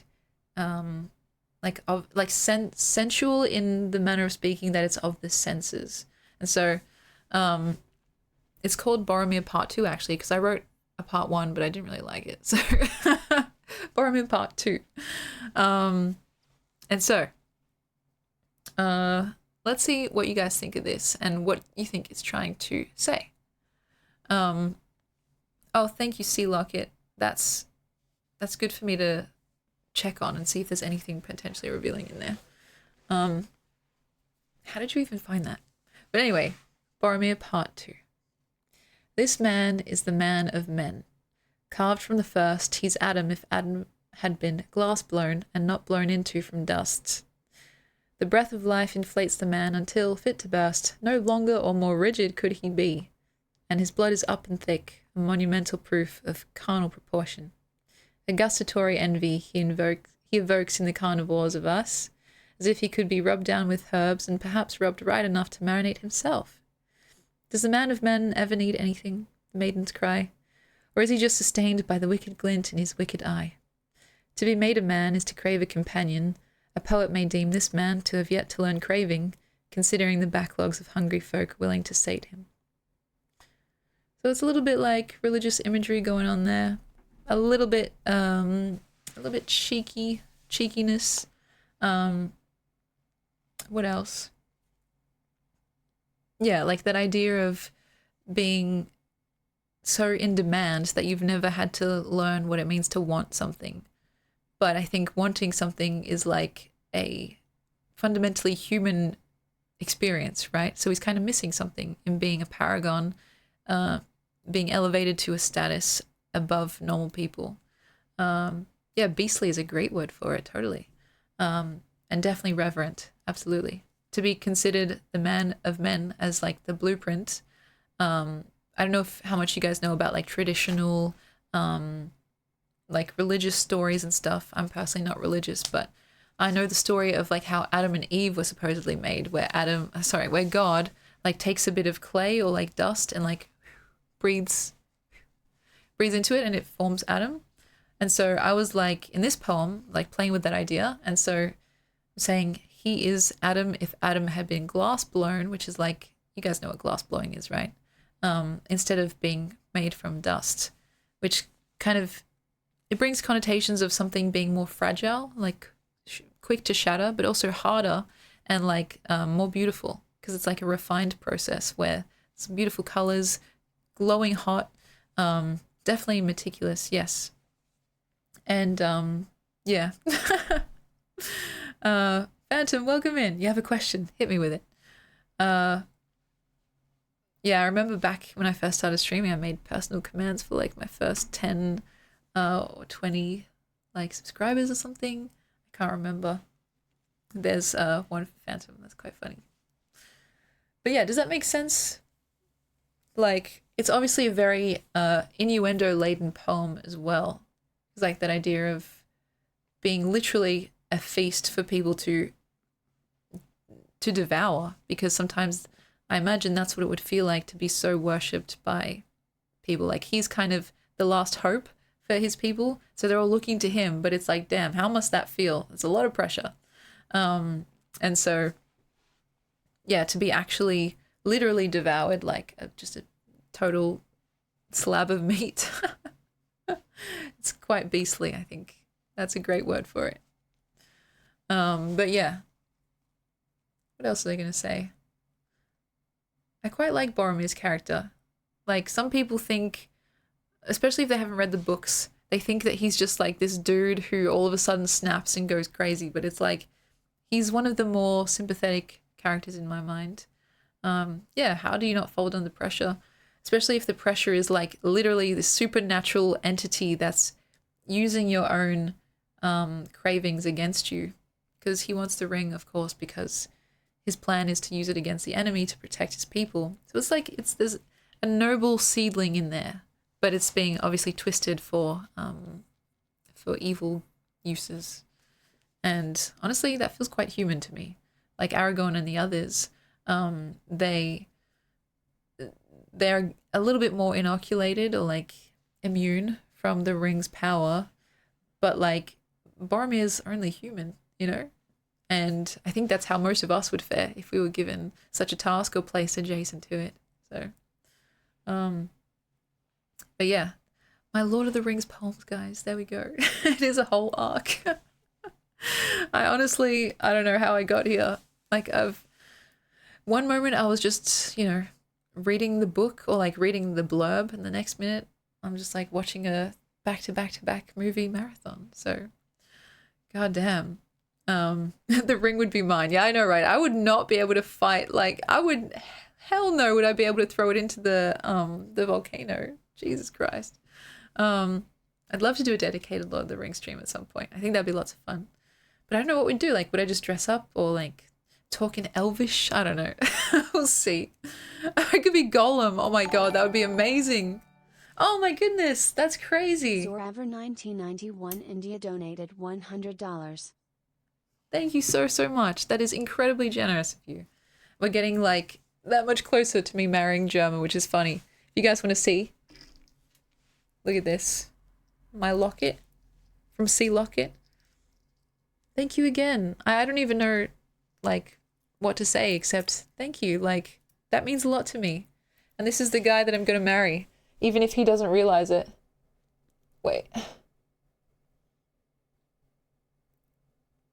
He doesn't know, but yeah, we're getting married.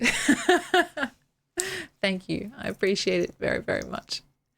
You know what I'm most excited for, actually? The dress. Oh my god. So I was talking about going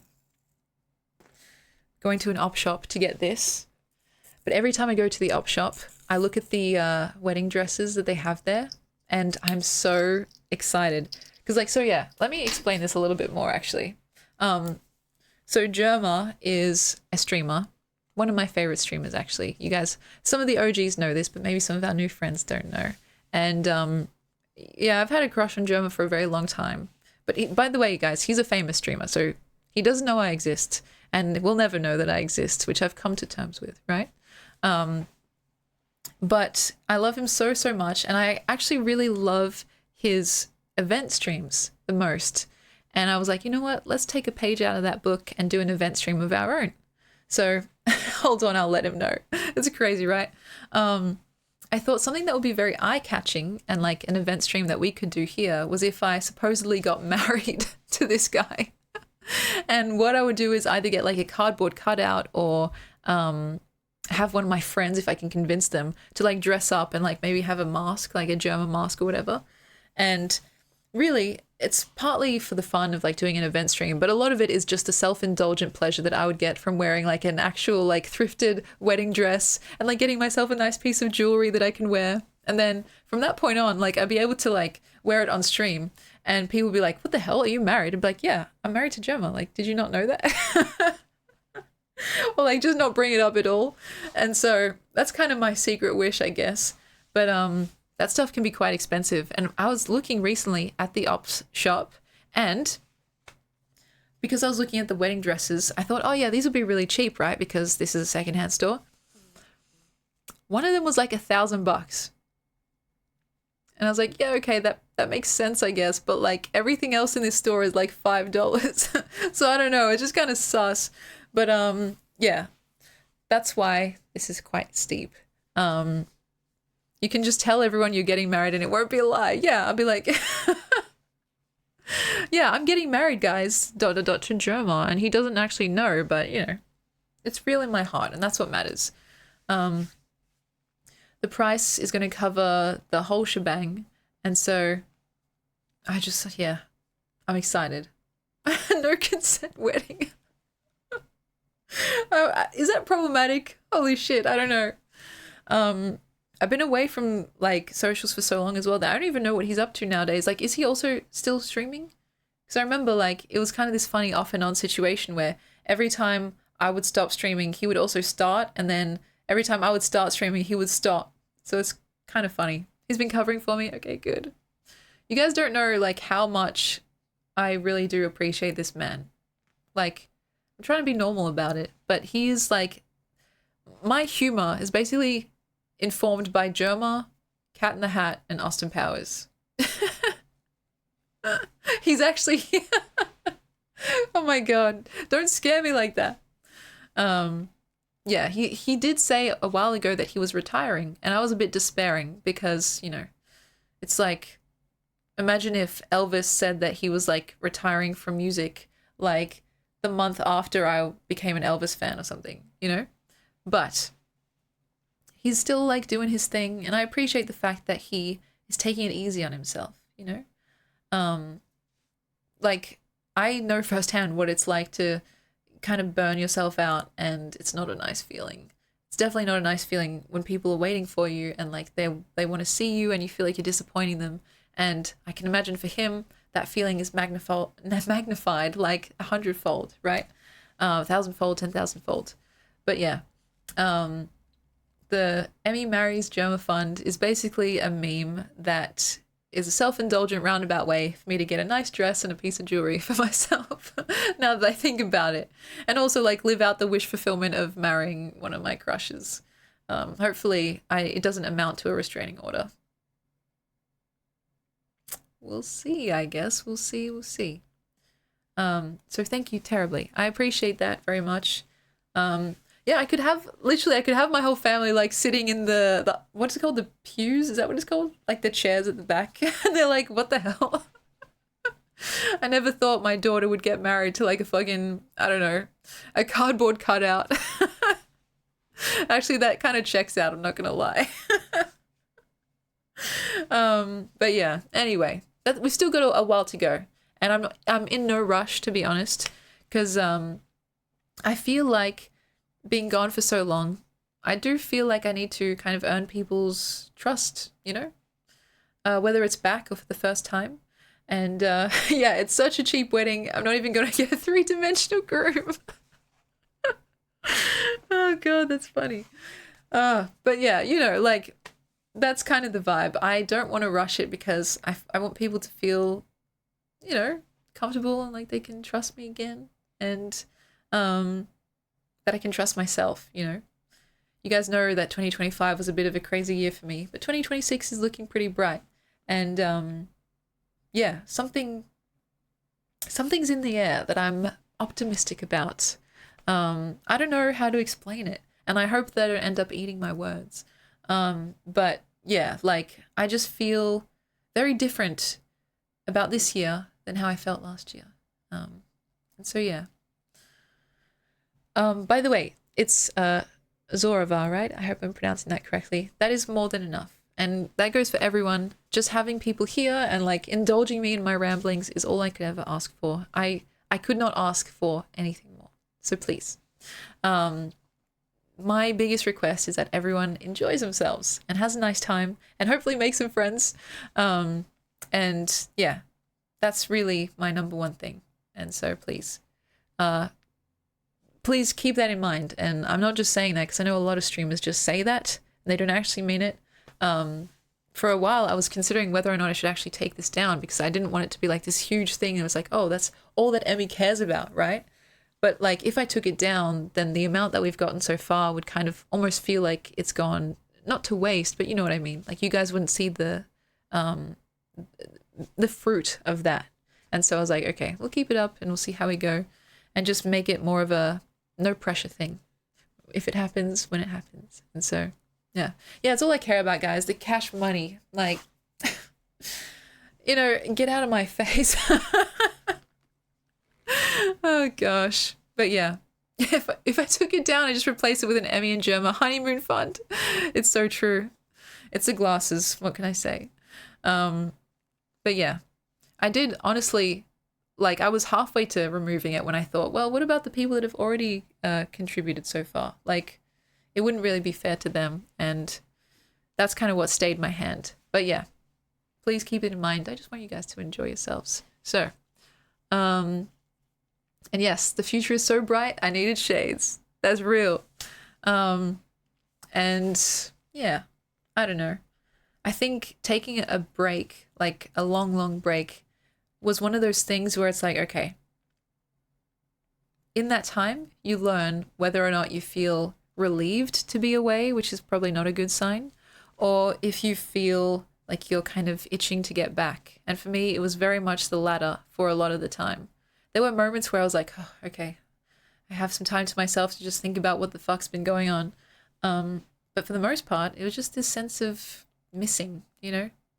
And that's very, very telling, you know? if I had been like, holy shit, I'm so glad I'm not doing that anymore, that would have been a sign that something was very wrong. But I'm glad that, yeah, throughout the whole time when I was getting asked, like, what do you do? It was always like streamer. And that feeling of like, yeah, I'm coming back at some point. And so, yeah. As for the multiple breaks, it's crazy. And I do feel bad.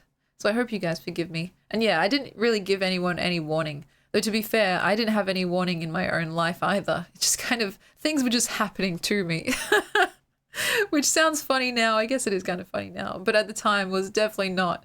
And so, yeah, my usual MO, which is not healthy, and I don't recommend anyone do this, is literally to just completely rescind myself. And it wasn't just from Discord, it was from everything. Like, even my friends and stuff were, like, wondering where the fuck I'd gone to. And it was really only my family, like, close family members that were, like, yeah, kind of in on what the hell I was doing with my life and myself. And so hopefully, yeah, the VODs kept you guys tied over for a little bit. So what do I do, guys? I'm a streamer. And so, yeah, it's a weird thing to be able to say, but I just, yeah, you know, I couldn't stay away for too long. That's the thing. Like, I'm so enamored, really, by the fact that I get to see and hear from and read from really intelligent and quite insightful, empathetic people, you know? The bestest streamer, I'm not sure about that. But, you know, I'm certainly a streamer of all time, which is, you know, it's a fun thing to be able to say. And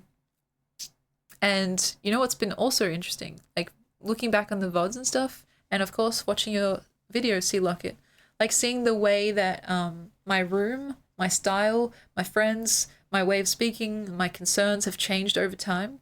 Like, it's like a little time capsule, which I wouldn't have been able to have access to were it not for these streams and for you guys, you know? Like, my memory is very, very poor. I don't know if I've said this a million times before because I wouldn't remember it anyway, but there's a reason why I write so much. There's a reason why I document so much. There's a vein of compulsiveness in me, I think, that like that compels me towards writing down as much as I can so I don't forget it, right? And something like this, which is a video audio format, is like the perfect way to remember something, you know? Like, it's literally, it's right there. It's literally what happened. And it's cool because I would have forgotten all the little jokes, the outfits, the moments where you guys make me laugh so hard that I start snorting or crying, or like, yeah, the conversations that we have together or with our special guests, and the poems as well. Yeah, it's like, it's a really special thing that not everyone has the privilege of experiencing, and so I'm very lucky. We can watch a video if you guys want to. It's up to you guys. We can read poetry, we can keep chatting, we can watch videos. I can drink some water. I can act like thing one and do the opposite of whatever you guys say.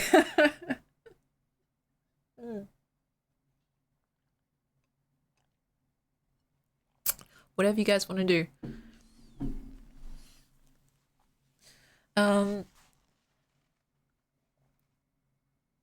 Whatever makes me happy. So whatever makes me sad. Sorry, no. What else did I want to tell you guys? I have so much to say, you know? Just want to shoot the shit. That's real. Let's see. I wanted to see your reactions to his videos. Yes, I know. I haven't seen the big one, which was the Freddy Krueger dress up, which I've been dying to watch. Seriously. That's like half an hour though, right? We could do that. What happened on December 4th, 1999? A young Emmy cherry, a cherryling, was born. If you guys want to know the exact time, should I say that? Or is that revealing? Can anyone guess what time I was born? I don't think there's anything too revealing about it. I was born exactly at... Oh, fours. There's a lot of fours. I was actually born at 1:33 p.m. Very normal time to be born. You know, like, what the hell? Why was I born so normally? Okay. Yes, you got it, Sea Locket. So yeah, it's kind of respectful, right? I think so too. And like, I don't know, kind of boring. Like I was hoping for like, I don't know,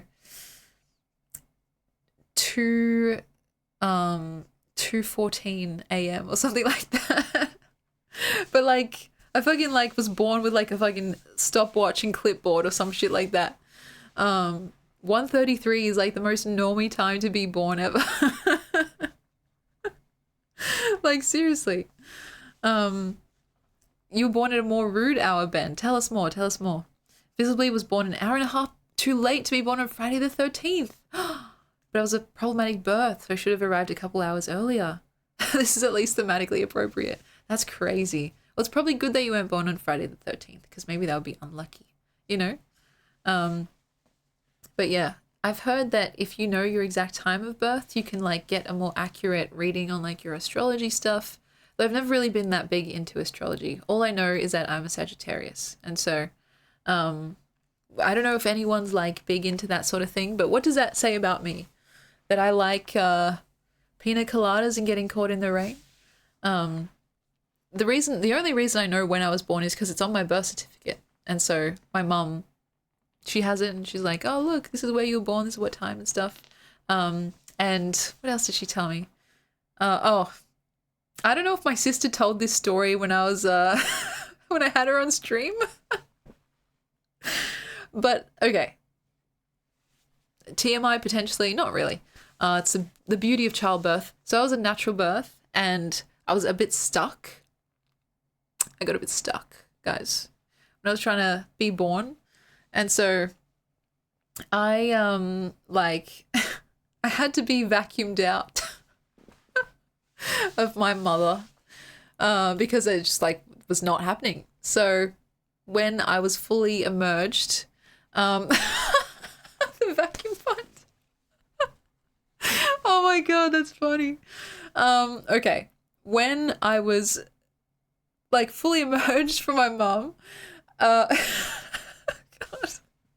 I had like a cone head apparently. Yeah, I'll change it to that, Sea Locket. That's actually very funny. But yeah, so my sister and my brother, sometimes they call me Conehead because I had a cone head when I was born from being vacuumed out. And yeah, I didn't even know they did that to babies. They vacuum them out, but that's what happened to me by the head. So yeah, because you know when babies are born, I think they're like their skulls aren't fully like melded yet. I don't know. Like don't quote me on this. And so that's why, because I was vacuumed, it was like. So yeah, you can call me Conehead if you guys like. That's a special privilege that only you guys get. Yeah, it happens to a lot of babies apparently, because like you're very malleable as a little baby.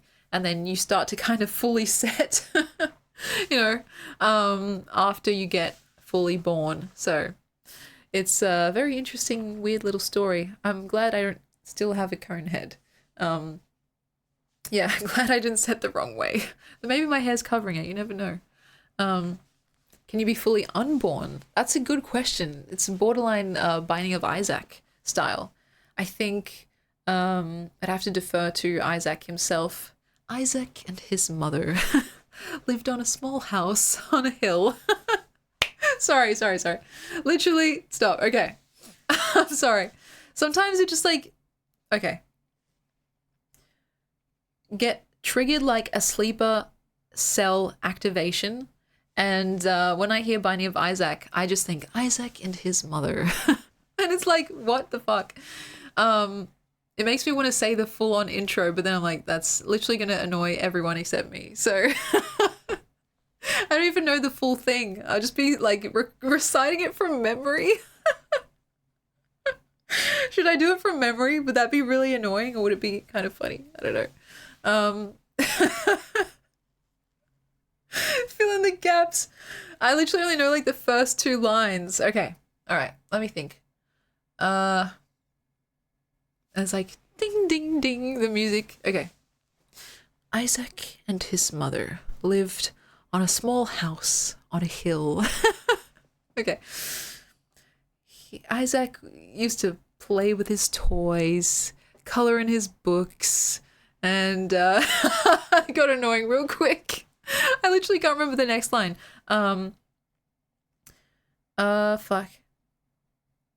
His mother used to watch Christian programs on the television, and one day she got a sign from God that said, kill your son. I don't know. I literally can't remember. I pull it up afterwards and it's like completely different. I'm sorry, guys. I'm so sorry. See, my memory is terrible because I've played that game so many times and I've watched the intro probably 50 times at least. God said, murder that boy. Yeah, legit.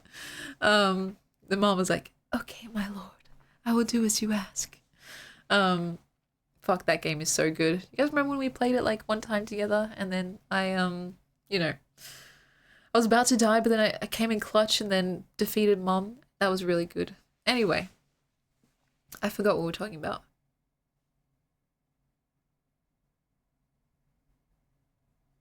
Greed mode. Guys, play greed mode. It's so good. There's also 2-player mode now. And I recently just learned that there's like a whole section that I hadn't ever seen before because I never... Like, I was never that good to get that far. It's like a whole alternate reality / alternate universe that you can go to, and it's like, there's like, yeah, okay. There's a lot of DLC for it, so it's a pretty replayable game, I would say. And like, speaking of games, I haven't played any in a hot minute. The only game I've been playing is with my brother when we go to my mum's house, because he got me Hyrule Warriors for Christmas. Which is funny because like, it was more of a present for him. Actually no, it was a present for both of us because I liked playing it, but only with him. Like, I won't play it on my own, TBH. And so we've been playing that, but on my own, like, the only time I'm really at my computer is to stream, you know, like, to say hi to you guys, or to write. It's basically it. And everything else I basically do on my phone. So I haven't really had time to play games, or really the desire, I suppose.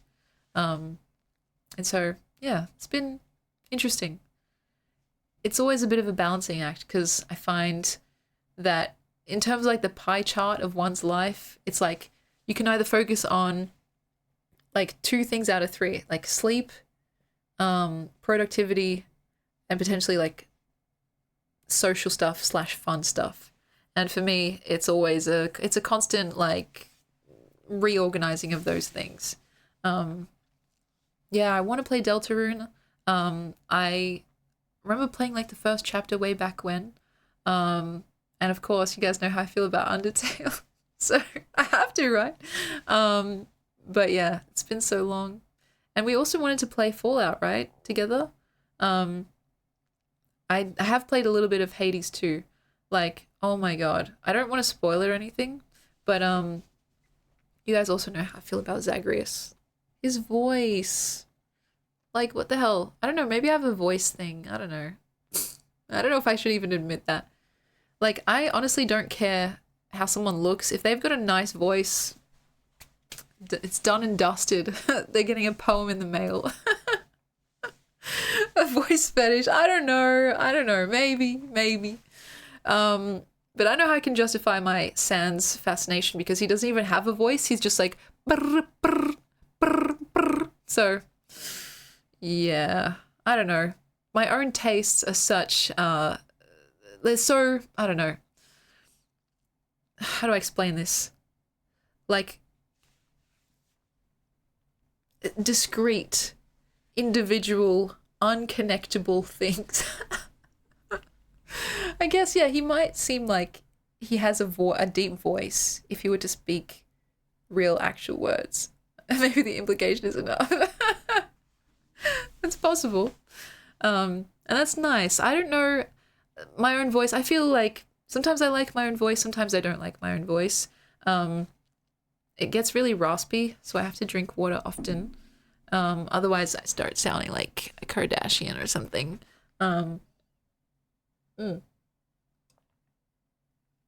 from Australia. But sometimes people say that I sound a bit British as well, which I'll try and take as a compliment. Yeah, such a girly girl. Like, oh my god. Sorry. But yeah, I I've come to terms with my own voice, and I think that's been primarily through like streaming and like just hearing it so much, watching back VODs or watching C Locket's videos. And over time you just get used to it. As much as the cringing I think still happens. I think most people cringe at the sound of their own voice just because we're not used to it, you know? It sounds different in our own heads. Sometimes I'm like, oh yeah, I sounded really good or really sexy in that song or that recording. And then I listen back to it and it's like, oh my god, guys, like, I don't know. It's weird, man. Like, it's just weird. Yeah, I envy people who like their voices. Hey guys, welcome back to my channel. Like, sorry. Yeah. You know, something that's really interesting and sad is how fun it is to be annoying. You guys get that? Like, my favorite is Emmy's old voice type beat. Do you mean like when I first started streaming? And I was like, hey guys, so... it's a whole thing. My voice is one of those things that can change and like dip or like thicken or thin out depending on my own emotions and stuff. Oh yeah, I do have a binaural microphone on my wish list. That's crazy. Because I know we joke about ASMR here so much, but like, holy shit. Imagine if I had one of those microphones with the ears. You guys, I would be so annoying. Yeah. Like when I did my elderly person voice. Wait, what was my elderly person voice? Get off my lawn.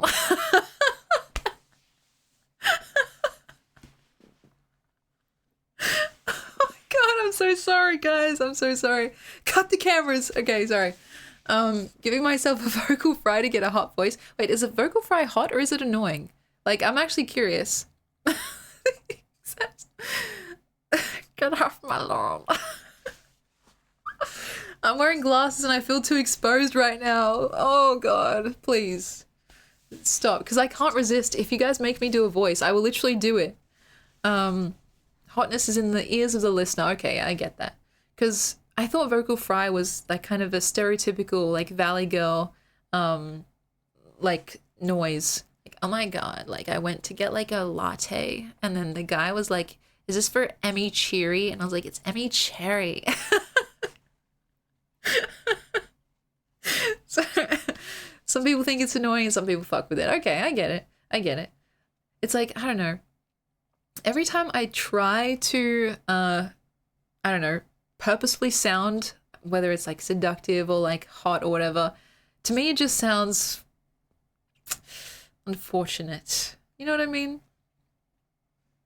Emmy Cheery. It's like, it's actually Emmy. It's... I don't know. What is my name? I don't even know. Old lady voice is interesting. That's a very charitable way to put it. The normal Emmy voice is soothing. Wait, okay, I'm actually going to try and do my best radio style voice, okay? But I need to get myself ready. I need to drink some water. I need to blow my nose. So you guys are going to like see a black screen for 2 seconds. Actually, what is it? The BRB scene screen. And then I'll try and do my best voice and you guys can give me stuff to say, okay? Give me a sec. Is it this?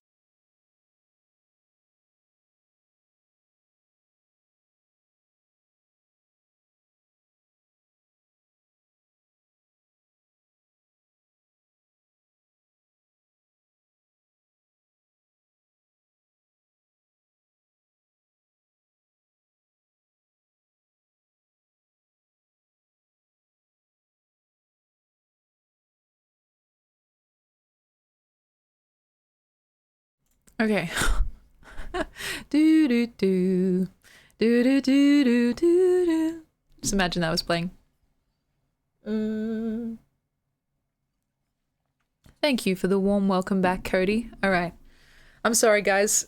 You know what? I should make the BRB screen the most awkward experience ever. I think that would be so funny. I felt so vulnerable. Like just like wind whistling and like a cricket chirping or something like that. Or it should just be like a black screen. Oh god, I don't know why. I'm sorry guys. I'm in my annoying era where like annoying things make me laugh. Oh, sorry. Okay. Glasses on or off for this? Holy shit, that is bright AF. About this. You guys can actually see my face now. Okay, should I whisper or should I talk normally? I don't know. I have eyes. It's crazy work. Should I whisper? Like, can you guys even still hear me? I don't know. I'm gonna say something. According to all known laws of aviation, a bee should not be able to fly. It's like too fucking chunky or some shit like that. I don't know. But there was one bee called Barry B. Benson who was about to defy all the laws of bee gravity. Did that actually work? I don't know. I was actually saying something really deep and meaningful, guys, so it's kind of sad if you didn't get to hear it. Probably the most deep and meaningful thing I've ever said. So, yeah. Also, I think I realized why I'm in my annoying era. It's because I'm wearing the Thing 1 shirt. Like, it just makes me, I don't know, brings out my annoying side. It felt like tiny little punches. Oh my god, that's not good. Wait.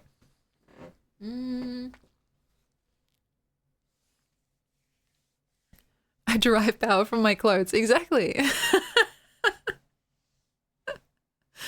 Oh my gosh. Wait, let me try again.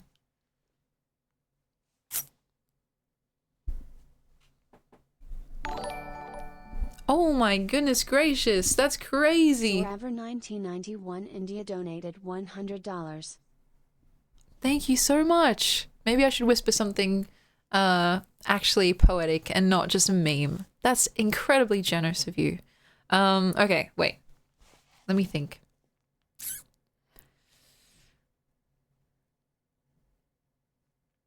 What's your favorite? I need like a list of something to say. I can try and do an actual radio voice. What, a list of your favorite foods, maybe?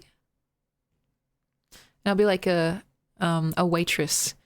For tonight's meal, we have a side of fish sticks with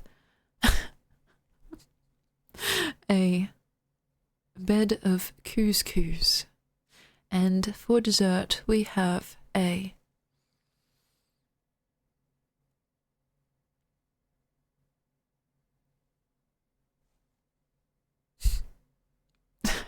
purple cupcake. It's really doing it for me. Guys. Oh my god. You guys tease me too much. Australian accent is better? Really? Oh my god. That's so funny. I thought Australian accent was quite feral. I can do a British accent. No, wait, is that British? No, what that is. I can do like an American accent. You think if someone came in now that they would be convinced that I'm like from the States or something? Like, I don't know. Yeah, I love going to like the mall, the shopping mall, and like buying clothes and stuff. Oh my god, my accents. I haven't done accents in so long and I'm really bad at them.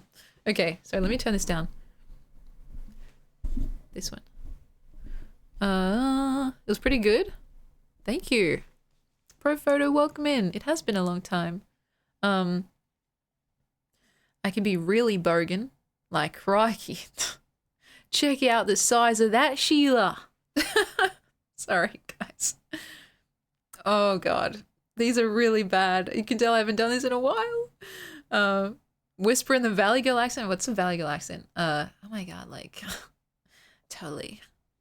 It's like I went to like the Starbucks the other day and like, I was like, yeah, can I get one flat white, no milk, full foam, cappuccino, macchiato, caramel drizzle, triple pump, gluten-free drink, please.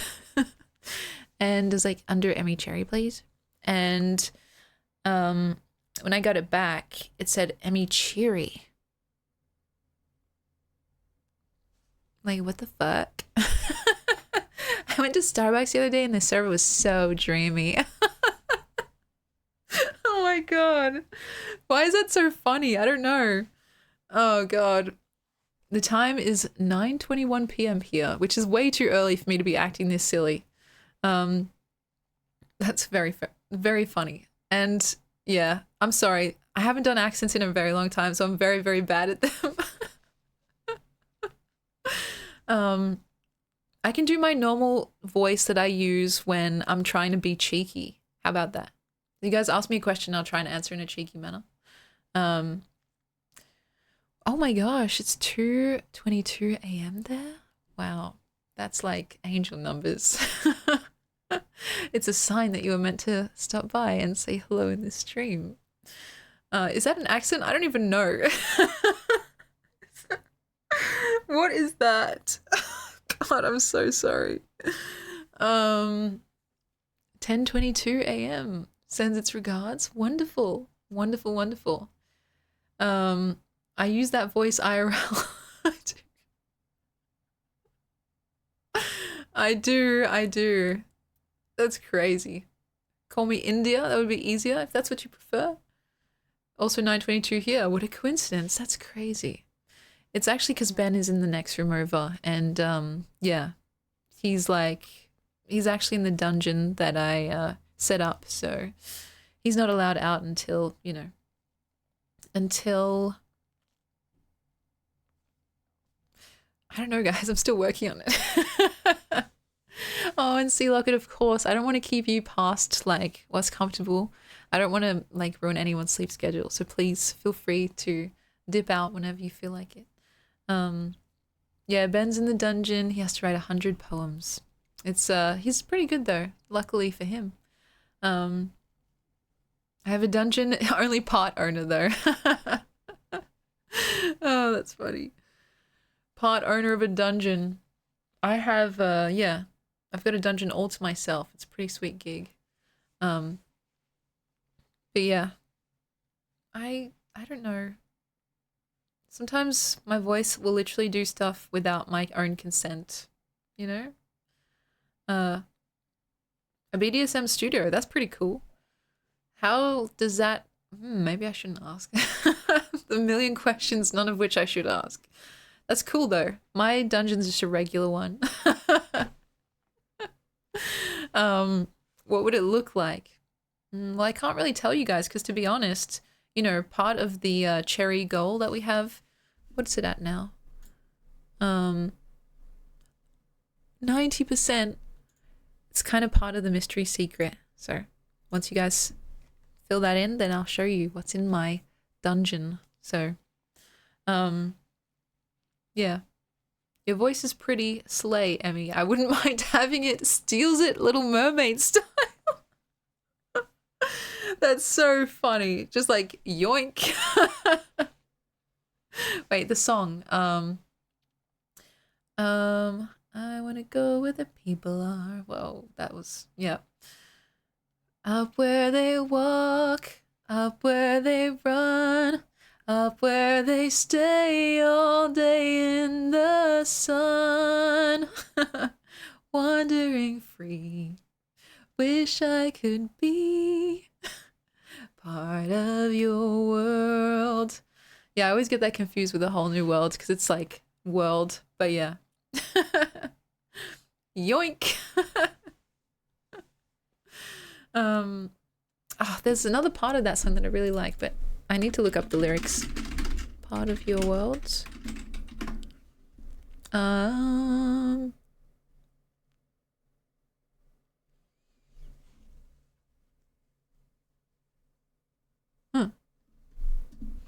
Maybe it was a different song. Oh, thank you very much. That's very kind of you. I I've been getting like less shy when it comes to singing on stream because I don't know. It's something I like to do so much that I feel like it would be a shame to hide that part of me. Part of your world. Even if it is nerve-wracking as hell. And so yeah. Oh gosh, singing classes. I've never been that classically trained. I was in choir as a high schooler, but besides that, it's just me potentially learning, self-learning some bad techniques. But here we are. So, thank you very, very much. I appreciate that. And yeah, just happened to sing Disney because it came up. But sometimes it's just like sleeper cell activate, and I'll just like sing a line of some random song, like Smooth Operator, Smooth Operator. That's it. Or what were the other ones? I swear we had multiple. Another one from Aladdin. Let's not be too hasty. That's something that Jerma did once, actually. He was singing that song, but he was like getting the lyrics wrong, and it was very, very endearing and sweet. Still, I think he's rather tasty. And he was like saying, gotta go to sleep to eat. Tell you about it when I got the time. Oh, gosh. Oh, Princess Jasmine, that's a very nice thing to say. She's so beautiful, right? Speaking of the costume party, I went when I was at this op shop, and yes, I got so many costumes. I got one that was like the I Dream of Genie outfit. I brought it home and I was so excited, and I tried it on and it looked so good, but the only thing was the hat part was missing, which was really sad. So I had to take it back and like get a refund or like exchange it for credits, because like, you know, that was one of the parts I was most excited for.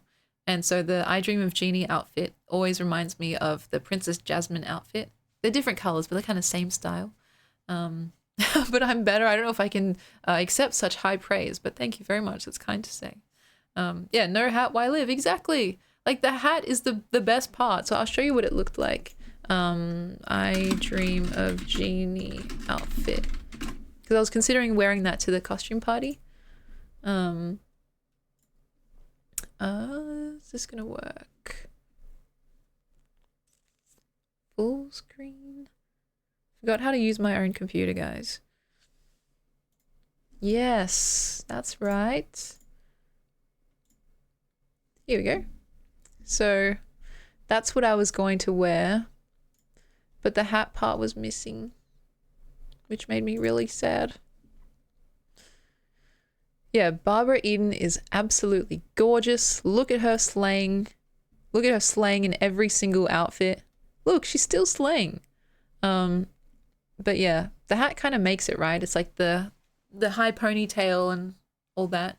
So I had to take it back. But, you know, if I'd found a Princess Jasmine one, which that's what it kind of looks like that actually, I would have picked that up too, but I only found a couple, including this, a couple of random costumes.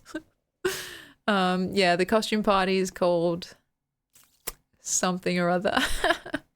Oh my god, Barbara Eden's 94. That's amazing. She's older than my grandma. My grandma's 91 or 92 this year. Crazy, right? She's gonna outlive us all, I hope. But yeah. That's how old Barbaras are these days. It's true, right? It's kind of an oldish name. But like, you could have the nickname Barbie, which is super hot, right? Yeah, she's so adorable. She always has been, always will be. Oh yeah, Catherine O'Hara. I found that out through Reddit, which is crazy that she passed away. And I also saw some stuff that made me laugh, but I can't repeat it because it was about, you know, the Home Alone cast, the wrong person. Yeah. Anyway, oh yeah, and not to worry with the outfits. I think I've got enough to choose from now that I'll keep you guys updated. I'm pretty sure I'm going to go with the maid one because it's well, it's sexy enough without being too revealing. Like for anyone that just stopped by, the costume party is for my friend, and it's called SLUTMANIA. Oh, the punishment for repeating an outfit was eating a Bean Boozled bean, I'm pretty sure. So yeah, don't knock out anybody. That's very funny. SLUTMANIA is the title. And so I was trying on different outfits. Slay Mania is a good way to keep it PG. I actually probably he should call it that. But there was the fairy costume that was literally just a mesh dress that was completely see-through. It's a bit much. The schoolgirl outfit, which is kind of basic. It's like, yeah, it's sexy, but it's like, it's probably going to be a bunch of schoolgirl outfits there. The maid one was like sexy, but like still slightly covered up. And yeah, I could do a French accent, but that would be horrible. Does anything need a polish? I don't even know what accent that is. Sorry, guys. Seriously, don't ask me to do accents because I will, one, I will do them, and two, they'll be horrible. A French accent. I do still have the flight attendant one too, which I was considering because I already wore that to DreamHack. I was like, oh, I kind of want to switch it up a little bit. But yeah, the fairy one, you guys should have seen it. I think I'd probably get kicked off Twitch if I showed the photo. Because, yeah, like I said, it was literally just, wait. I'm trying to see if it's in this room. No, it's not. It's like mesh. So I wasn't going to put it on, but I'll just hold it up. You can repeat outfits later, years later. It's true. But I was like, oh, I want to do something different. Just for the fun of it, you know. I was going to have to start the Patreon back up and they'll be, yeah, really living up to the name. But, yeah. I don't know. I need a feather duster if I'm going to be a maid. And I also need like a little maid hat because I don't know where you even get something like that. Yeah, Wicked. I like that word. I could be one of the characters from Wicked, but actually like a slutty version, but I don't know. Maybe that's blasphemous. Oh shit, I'm out of focus. I don't even know how to change that necessarily. Is that better? But yeah, is that better? Thank you. It's good to know, even if I'm like, oh, computer, like as if it's gonna solve itself. Yeah, I'll be a maid, but I don't know where to get the maid hat from because I only have the dress. And like, yeah, putting it together myself in the sense that like I bought the dress from an op shop and then I'll have to find some feather duster somewhere and find some maid hat somewhere else, more or less. But yeah, I don't know, guys. French accent. Oh, an op shop is like a thrift store. Stands for opportunity shop, and it's like secondhand clothes. People donate, and they're usually sold at a very like a very low price to kind of combat, you know, all the clothes going into landfill and stuff. Though it is like a question of how much op shops actually contribute to people being more careless with their clothes and throwing them out and stuff. Anyway, yeah, I'll go to the party and just keep asking if someone's seen my hat. Yeah, true. I think, yeah, probably I will go with the maid thing just because it's also good for like the whole, I don't know, playing into the bit thing. So like I can ask people if they need anything cleaned or, you know, if they need, I can't even say, oh God, no, I can't even say that. You know, just act like a maid, do it for the bit. Whereas if you're a schoolgirl, I don't know, you could be like, do I need to do any extra credit? And it's like, well, okay, I actually was a schoolgirl, so that's kind of weird. What kind of services? Yeah, exactly. So it's easier to play into the bit of a maid as opposed to like, what else was I considering? Like if I was the fairy with the wings, what would I do? Like make a wish, like, you know. Yeah, phrasing is important. Don't walk up and say, do you have anything dirty? Though that actually might work. Oh gosh, that's funny. Yeah, I'd probably be like, does anything need a polish? You know, which, yeah, might go down horribly or wonderfully. We'll see. But again, it's like, these are my friends that I've known for a long time. So is that better or worse than if it was just like people you kind of know? I feel like it's easier to be a bit saucy if it's people that haven't like grown up with you for like 10 plus years. I don't know. It's like, dude. But yeah, for better or worse. nervous. We'll have to see how we go. One of my friends was saying that like they're gonna dress up as a dog, like with a dog collar, and just pretend to be a dog the whole time. Another friend was saying that they're gonna come like a Magic Mike dress, you know, like the the clothes that are Velcro that just rip off. I was like, that's pretty funny. One of my best girlfriends said she was going to come as a schoolgirl and her BF was going to come as a professor. Like, okay, well, I can't do that now either. Otherwise, it'll be a cohort and that's kind of weird. And so, yeah, people are really going for it and I'm a little bit nervous. Yeah, make sure to have all the confidence ever and slay. It's going to be hard. I don't know. I feel like I do my best seductive work accidentally, if that makes sense. If I try to be seductive, it comes out really awkwardly. But if I'm just like talking about some random shit, then someone's like, damn, that was really seductive. I'm like, wait, what? It's really weird. It's like this, as soon as you become aware of it, you just psych yourself out. At least that's what happens to me. So if I'm like purposely trying to be a sexy maid, I'll probably be like, oh my God, like, does anyone have any dirty dishes? It's like, that's not hot. Like, what the fuck? But yeah, that's very funny. Yeah, it's got to do something with authenticity. That must be it, right? Because I have been told, and I'm very like, I'm very grateful that people have been so sweet to me and said like, oh, that's really charming or that's quite attractive, whatever it is that people say. When I haven't really been thinking about that, you know, I've been talking about something that I'm passionate about or something, you know, adjacent, but not really the main point that I'm trying to make. And I'm like, oh, that's cool. Thank you for saying that. And then other times I'll be like, oh yeah, guys, here's a really sexy outfit or like a really sexy thought that I'm having that I want to share. And people like, they're like, they just get sus. And it's like, that's actually really fair. So,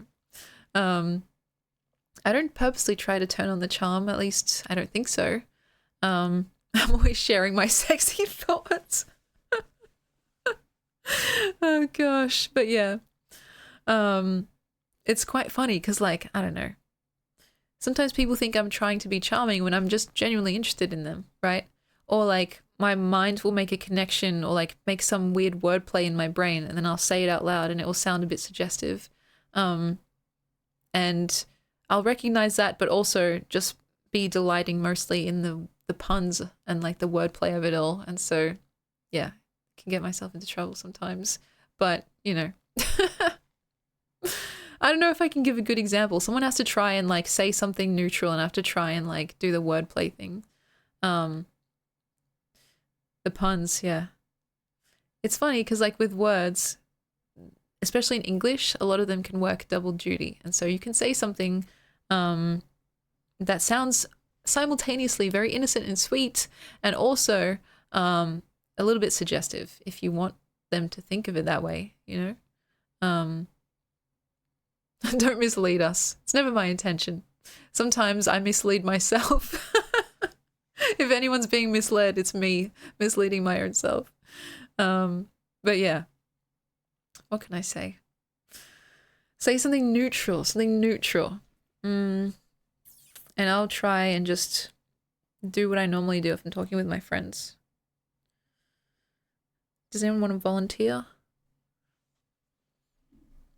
It's kind of like more of a back and forth thing, I suppose.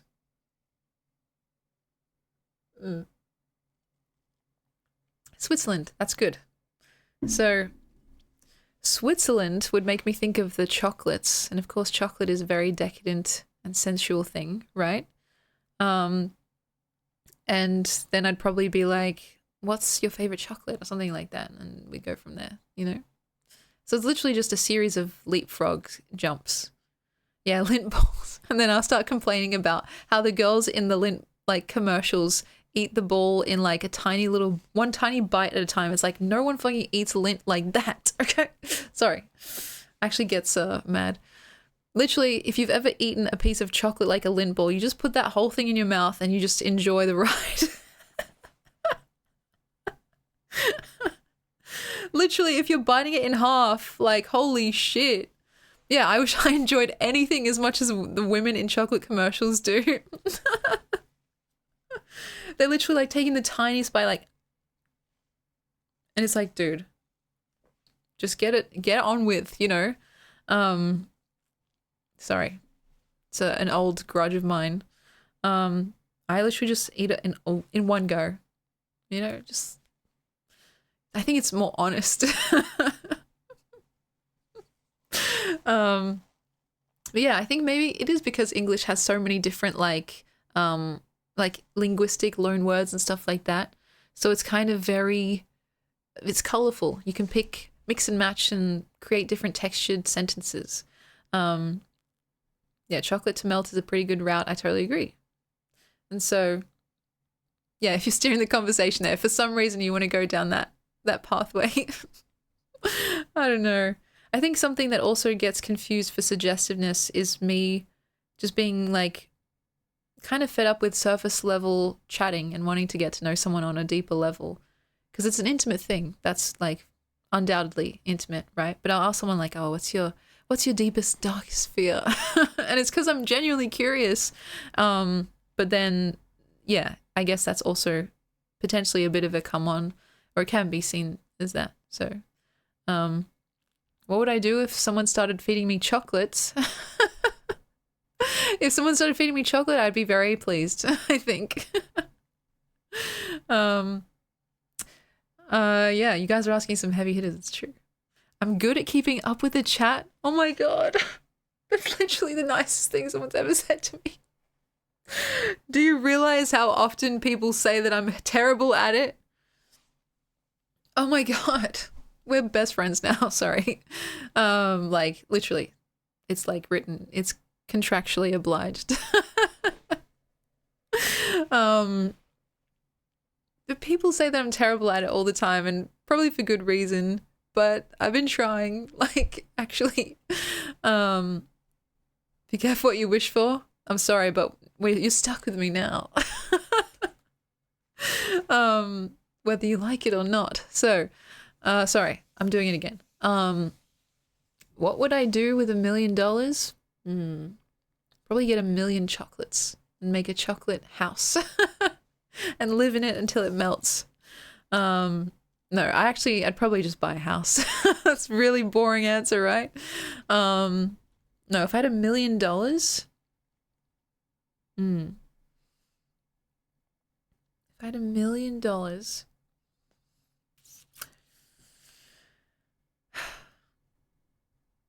I'd probably make a reboot of Cat in the Hat if I could and get Mike Myers. So, or if world peace was up for grabs, I'd try and buy that too. But that might be a hard ask. Yeah, true. It's probably more like half a house at this point. How many millions of dollars for world peace? Probably at least $3. At least $3. Probably at least 3 million. But yeah.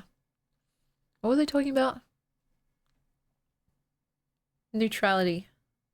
You guys aren't being very neutral. You're being very nice. You have to say stuff that's really boring and really bland. Which I know is hard for you guys to do.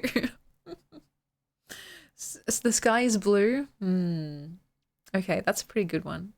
But that just makes me think about the horizon. And, you know, like the line where the sky kisses the sea. Like, I don't know. The sky itself is like a pensive thing. It changes, it's mercurial. There's lots to play with there. Your arm itches. Is it itching to write something? What makes a man turn neutral? I don't know why, but I like that. What does make a man turn neutral? Does that imply that he was previously not neutral? And then that makes me think what he was previously. Leading us down a dangerous path. You can claim it. You can claim it if you want. The sky is a spectrum, totally, and welcome in. It is, like, honestly, there's a lot to be learned from the sky, which sounds like the most wankerish poet thing that someone could say, but it's true.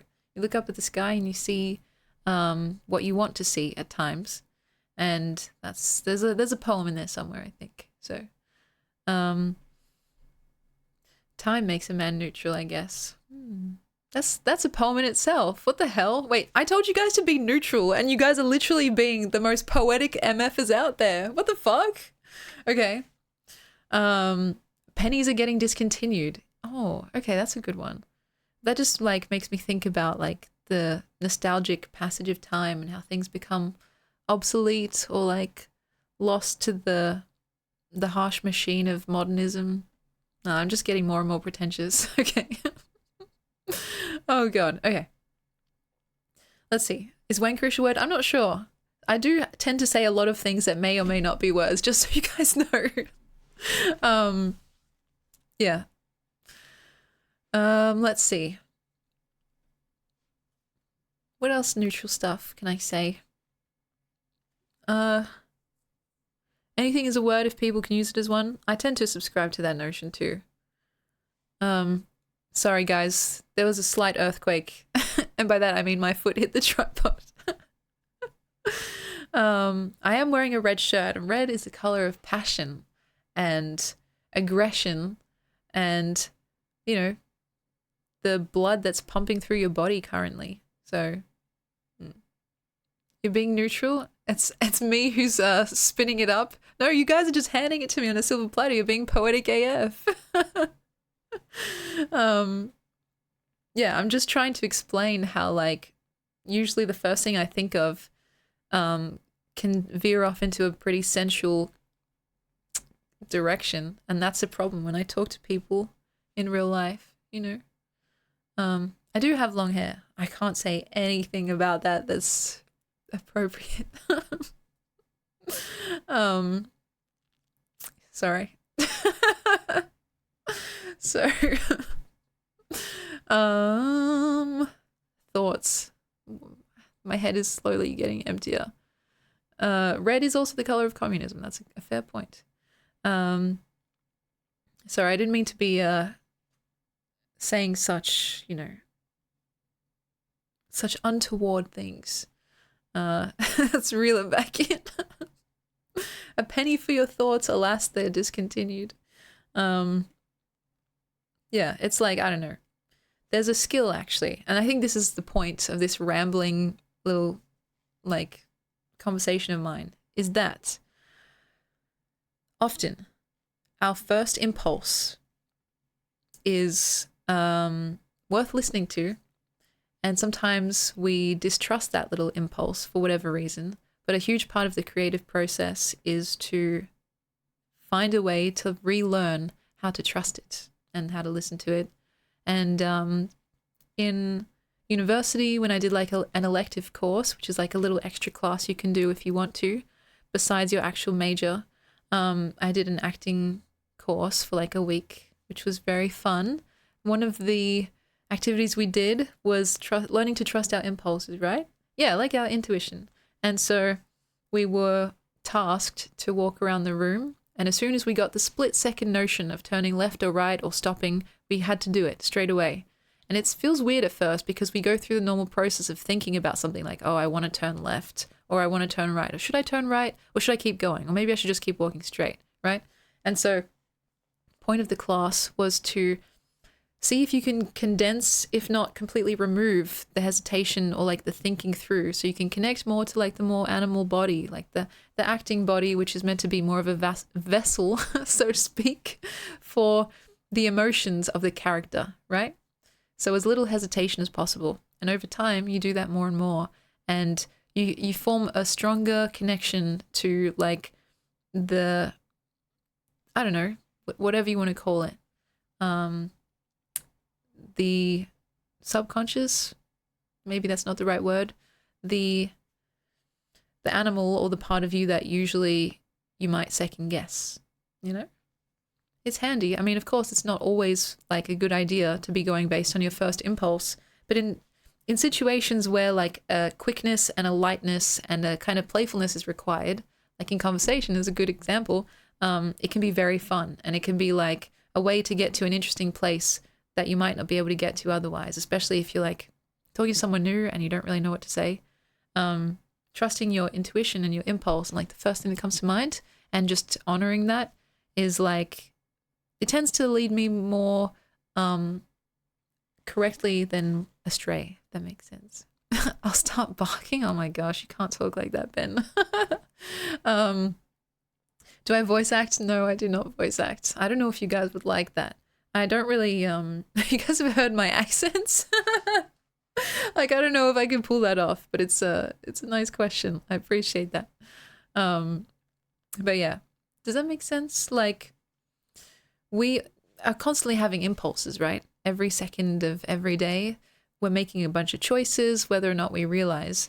And so to have a stronger link to the part of you that wants stuff, like that feels desire and wants to do stuff, and to like, I don't know, respect it, as opposed to something that we kind of push away for whatever reason.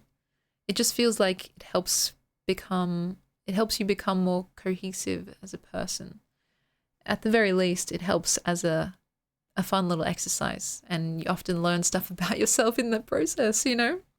Like, I remember one time in high school, there was this boy that I was meeting for the first time. Like, he kind of just joined our friend group randomly, and his name was Jonah. I don't know why. I'm just like telling you guys this because like we haven't spoken for like years and years. He kind of went off the deep end. But anyway, the first thing I said to him before I even like said hello, because I looked at him and the first thing I saw was his big blue eyes. And I was like, oh my God, your eyes are so blue and so beautiful. Like, I'm actually jealous. And it was literally like, I just blurted it out, right? Because I don't know. It bubbled up in my mind and it was out of my mouth before I could really stop to think. And then I was like, hello, by the way. My name's Emily. And we were quite good friends for a while, but yeah. I don't know, just stuff like that has happened to me, and I've learned to try and stop fighting it now, because more often than not, I feel like people are flattered, you know? If it's a flattering thing, of course. Unless you're like, oh my God, you're literally the most annoying person I've ever met. Get out of my face. Like, that's never really happened to me because I genuinely just don't really think about people that way, you know? The things I tend to say are things that are happening in my brain, and like, I don't hold people in contempt in those ways. If I did, I'd probably find ways to just not hang out with them, if that makes sense. But yeah. And yes, pro photo, you're very, very spot on. Going 100% in on an exercise like that can potentially be dangerous, so to speak. I'm also a bit of a hedonist, and I've considered myself a bit of a utilitarian hedonist. It's a term that I just created for myself. But it's like, it's fun to try in small little doses, I think, because it's like, you know, it's a bit scary and nerve-wracking without actually having to risk too much, if that makes sense. Because like, you could go skydiving, right? And that's a big risk, and that's very scary. But there's also a high risk. Not only are you spending money, but you're also like potentially, you know, putting yourself in bodily danger. So it's like a very safe, like in the sandbox way to get a bit of a thrill, I suppose. Yeah, and if you get a bunch of hedonists together, what happens is probably an orgy, to be honest. But yeah, it's fun to be hedonistic in little, small, manageable doses, which maybe is against the hedonistic framework. But yeah, you know, do what you want, I think, is the important part. If they don't fuck with each other like that, then I guess maybe just a bunch of drugs. I don't know. Oh gosh, that's funny. But yeah. A utilitarian hedonism, weighing what feels best with minimal negative consequence. Nobody likes hangovers, not even masochists. Like hangovers, yes, they're more selective about their suffering. That's right. So I always use the example of like trying to maximize pleasure and minimize suffering for myself, but not just in any given moment, but like if I could tally it up over the course of my whole life, right? Because yeah, eating a whole chocolate cake in one go would maximize my pleasure in that one moment, right? But if I zoom out just a little bit, even to the next hour or so, like I'm more likely than not going to get a tummy ache, right? And so I've actually created more suffering than pleasure. So maybe one slice is better than the full thing. You know what I mean? And so you end up creating a very weirdly measured life, even though you're subscribing to a hedonistic impulse, because ultimately you're like min-maxing how much good feeling you can have over the course of your entire life. And that usually means taking the middle road, which is potentially boring, but it's been helpful to me. And so, yeah, the pace yourself edition.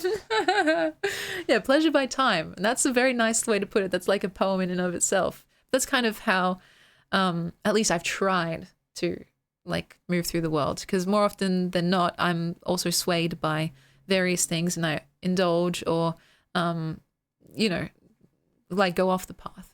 But still, it's like, it's something that I find helpful whenever I'm like trying to think of what next I should do, right? It can be exhausting if it's not your style. For me, I think it's like become foundational at this point. So it doesn't take as much mental energy. But yeah, I don't know. Does that make sense? Does that make sense, guys?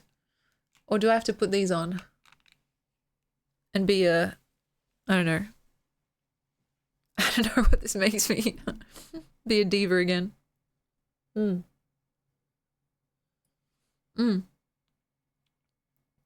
making sense is happening. Wonderful, wonderful, wonderful. You know, I do actually want to try something though, if I may. We've been talking about voices. We've been talking about neutral turning into non-neutrality. We've been talking about chocolate cake orgies, which, holy shit, that sounds like a wonderful time. We're going to get along very, very well. First time chatter. But I think I could best utilize my voice for you guys if I weren't looking at myself visually on this little screen. So I don't know if I can like turn off my camera. I probably, oh yeah, that should be easy. But then I can try and talk to you guys and see if that helps me be less nervous, I suppose. And then I can try and do the thing that I've been talking about, as in the potential purposeful turning on the charm and seeing if it actually works or if it's just cringy AF. So yeah, voice only stream. Let's see. Is this gonna work? I don't know. Let me see if I can turn off my camera. I'm gone. That's crazy, guys. Okay, wait, let me put you front and center. This is what's really important, after all. And now, all you guys have to do is say stuff, and I'll try and respond in a avant-garde way, maybe. Yeah, does this feel more intimate? I don't know. I can say stuff. Yeah. I don't know why I feel like whispering. Like we've just like gone under the covers. No, wait, sorry. That's really okay. Sorry. Like, yeah. I don't know what to say.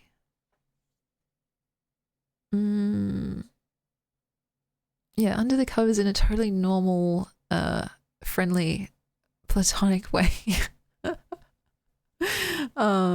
Not in any other kind of way. That would just be perverted. My voice is a problem. I love that. I love that. Not digging the text on Black Void vibe. What would you prefer as a background? Like, I used to have, oh, that was before I changed my my computer. I want more void. I can change the color, maybe. Wait a minute. Maybe this.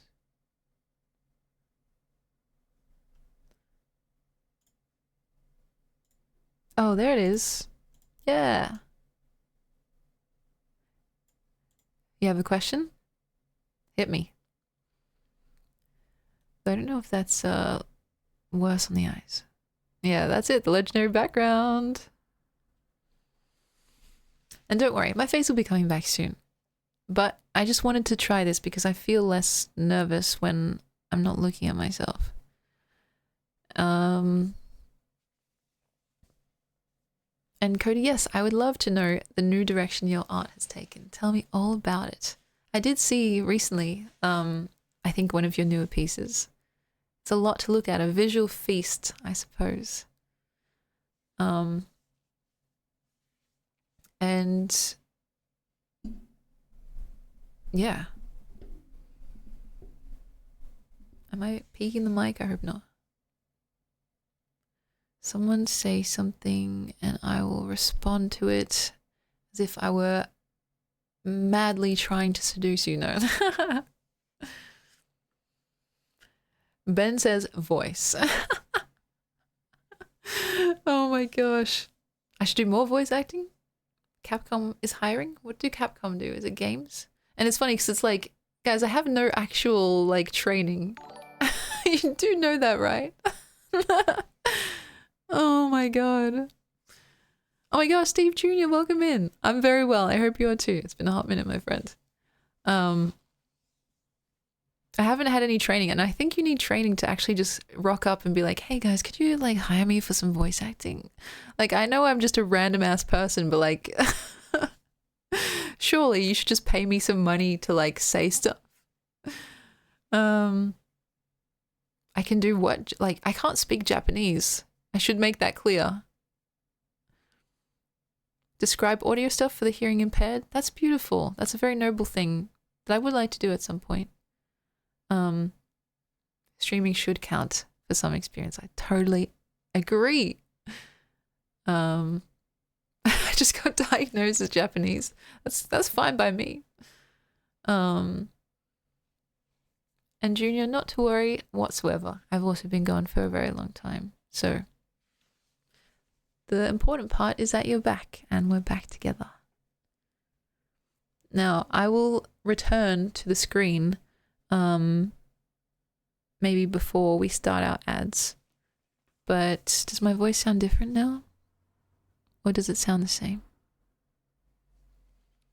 What do you guys think? You can make the choice. Kind of does. Quieter. That's interesting. And pro photo, that's very nice of you to say. Precise and clear, that's nice, because sometimes I do mumble, so much more sensual. Oh my. That's very naughty. Okay. I'm about to return. So,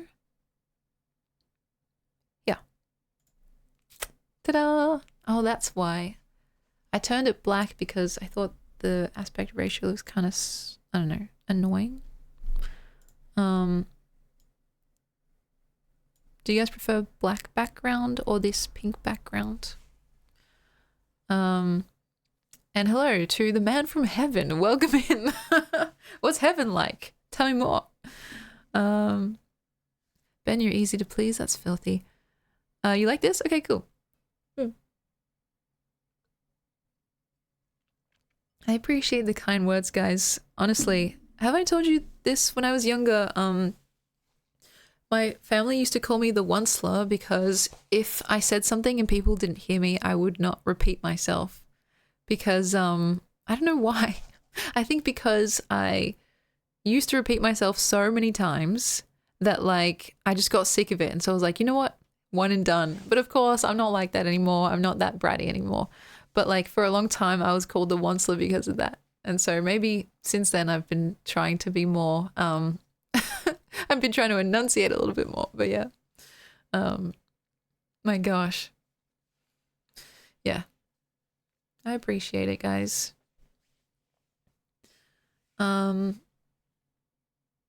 Exactly, yeah. Life does not have subtitles. It's true. Yeah. Enunciate. The enunciator. I was literally called the onceler for so long because, like, if someone didn't hear me the first time round, I was like, well, that's it. And I think it was really just a response to people never listening to me, you know, or me mumbling so people didn't hear me and then me being frustrated by that. But now, of course, I have a bit more patience, so I will absolutely repeat myself. And that's actually something I had to learn actually when starting streaming. There's a lot of repetition that happens because, you know, people join for the first time. They like, they're not up to speed with some of the lore. You tell stories again because, you know, they bring you joy to retell. And so I think maybe it was streaming that actually helped me lose my onceler ways. Now I'm a multipler. So yeah, I've come out of it. But I think for a while, yeah, my family were like, they knew to pay extra attention because it's like limited time only situation. Which is, yes, the epitome of brattiness, right? But I'm cured. Don't worry. I'm only a little bit of a brat sometimes. So, um, but yeah, can you repeat what you've said the past 3 hours? Oh god. Yes, I would repeat myself a million times over for you guys. You know that, right? I really would. Like, it's I don't know. I think it's different depending on the reason why you are repeating yourself. Because like you guys are obviously listening, and it's usually the repetition comes from me catching someone new up to speed, or something along those lines. In the past, though, I was frustrated because like I potentially felt overlooked. I don't know if that was even true or not, or if that's just how I felt. But like the refusal to repeat myself was more of like a defiant little thing, a defiant streak in me, and was probably more of a like impulsive response than anything else. And so yeah, I would say I would repeat this whole entire stream for you guys. And see, fuck it. Don't even.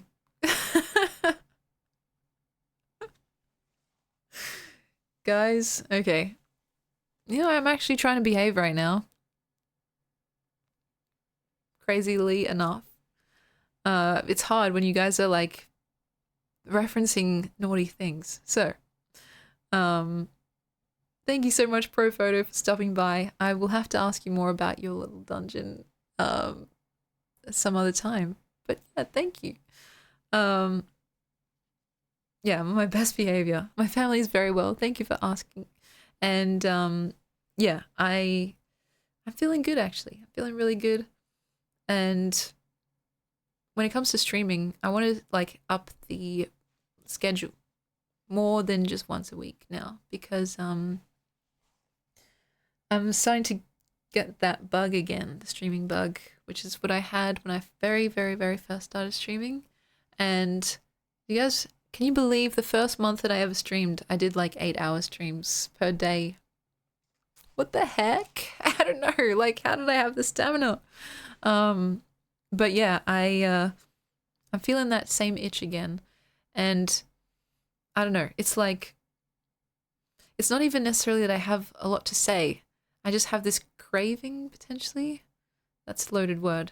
But like, yeah, I have a feeling like just I want to hang out with you guys. And yeah. 8 hours for like 30 days straight. Of course, it's my pleasure. As for how to mend a craving, it's very funny you ask. One of my favorite writers, the decadent poster child Oscar Wilde, that rhymed, wow. He said that the only way to resist temptation is to yield to it, which is quite funny and a very Oscar Wildean thing to say. And I honestly feel like a lot of my philosophies in life have come from him. But yeah, it's not necessarily true. That's a funny thing. It's more like a justification than anything else.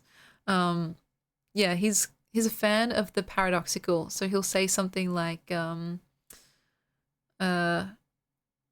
only moral thing in life is to be authentically evil. I just made that up. But yeah, it's like he's a fan of putting two contrasting elements together and the comedic outcome of doing that. And I like that. I think that creates an interesting texture. Yeah, yo, Wild, stop trying to get me to yield. I think that is very much his MO is just to surrender to indulgence. So I can get behind that. And so, yeah, we can do Amy Walker now. This is something for our new friends, something we do once per stream. And it's like a little pick-me-up, I like to call it, affirmations, where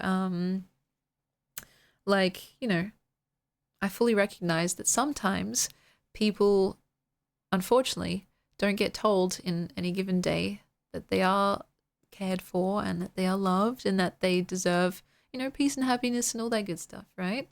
So that's this, what we're about to do, is my attempt at rectifying that. And thank you very much for following. And I hope you have a wonderful day or night or wherever it is that you are. This is the affirmations. I could probably do them off by heart, but I don't want to embarrass myself, so here we go. This is from Amy Walker to me, to you, and I hope you like it. So, yes. Yes, you are. You are ready. You are equipped.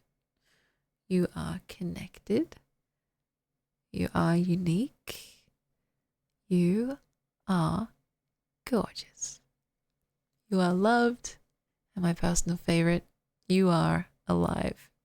So thank you very, very much. Thank you for being here in this stream with me. And just, you know, thank you for being here in general on this earth. It's a marvelous thing, I think. It's quite marvelous, quite splendid.